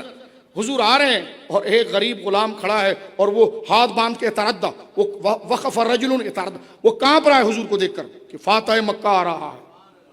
او سرکار نے جب دیکھا کہ یہ کیسے کھڑا ہے میرے آگے اور کہاں پر آئے ڈر کر، حضور قریب آئے اور کندھے پر ہاتھ کر فرمایا لاڑ سے، ہون علیک، سکون کر، کیا ہو گیا ہے، کھول یہ ہاتھ. کھول یہ ہاتھ. ہون علیک, کیا قربان جاؤں اس جملے پر یار. فرما ہون علیک, اور سکون کر, کمفرٹیبل ہو جا. انی لست بملک, میں بادشاہ نہیں ہوں. آگے کا جملہ سنیے میرے دوست. فرمایا انا ابن امرأۃ من قریش تأکل القدید, میں بھی اسی ماں, جیسے تمہاری مائیں ہوتی ہیں جو کھاتی ہیں, فرمایا میں بھی اسی قریش کی ایک عورت کا بیٹا ہوں جو گوشت کو سکا کر کھاتی تھی. اس کے بعد کیا کوئی بات کرے یار, کیا جملہ کہے. آپ مقام عاجزی دیکھیں. انا ابن امرأۃ من قریش تأکل القدید, اے تم اس سے کیا گھبرا رہا ہے؟ فرمایا ہاتھ کھول, ہون, نارمل ہو جا, بالکل بیٹھ جا. اور حضور کو پسند نہیں تھا کہ کوئی حضور بیٹھے ہوئے ہیں اور لوگ ہاتھ باندھ کے کھڑے ہوں. اور سرکار نے فرمایا جو بندہ یہ چاہے کہ میں آؤں تو لوگ کھڑے ہو جائے, فرمایا اس کو گھر جہنم میں بنے گا. تو اتنا بڑا ہے کہ تیرے آنے پر لوگ کھڑے ہو جائیں. سرکار نے فرمایا میں بھی ایسی ایک قریش کی عورت کا بیٹا ہوں کہ جو کھانا سٹور کرتے ہیں نا, سکا دیتے تھے. تو فرمایا میں بادشاہ نہیں ہوں, میں بھی قریش کی ایسی عورت کا بیٹا ہوں کہ جو سکا ہوا گوشت کھاتی تھی. اللہ اکبر. تو میرے دوستو بزرگوں, یہ ہے سرکار کریم علیہ الصلوۃ والسلام کا فرمان کہ اپنے مزدوروں کے ساتھ نرمی. اور یہ جو بات میں آپ کی خدمت میں عرض کر رہا تھا, 4 چیزیں حضور نے فرمایا اس میں شرکت رکھو, اور 2 ایسی ہیں جن سے تم اپنے رب کو راضی رکھ کر سکتے ہو. ایک کیا ہے؟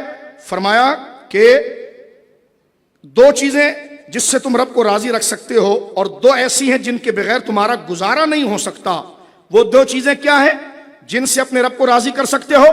کلمہ طیبہ اور استغفار اور توبہ. سن لو, بس بیٹھے ہوئے ہونا تو ادھر دل پر توجہ کرو. لا الہ الا اللہ, لا الہ الا اللہ, لا الہ الا اللہ. ہوا میں نہ اڑے تو پھر کہنا, تیرے بدن کا بوجھ نہ جائے تو کہنا, تیری طبیعت کی بے چینی نہ جائے تو کہنا. کتنی دفعہ پڑھوں؟ پڑھ. کتنی دفعہ سے کیا ہوتا ہے؟ پڑھ. لیکن اس رب کو یاد رکھ کر ادھر توجہ کر, اپنے پستان سے 2 انگلی نیچے اور مزے سے پڑھ. لا الہ الا اللہ, بس کر کے جو میں دل ہی پر لا رہا ہوں. دل تو حضور نے فرمایا روزے دار کا وظیفہ کیا ہے؟ 4. کیا بولو میرے بھائی؟ 4 یار کی نسبت سے 4. فرمایا پہلا کیا کام ہے؟ 2 چیزیں اللہ کو راضی کرنے کے کلمہ طیبہ اور استغفار.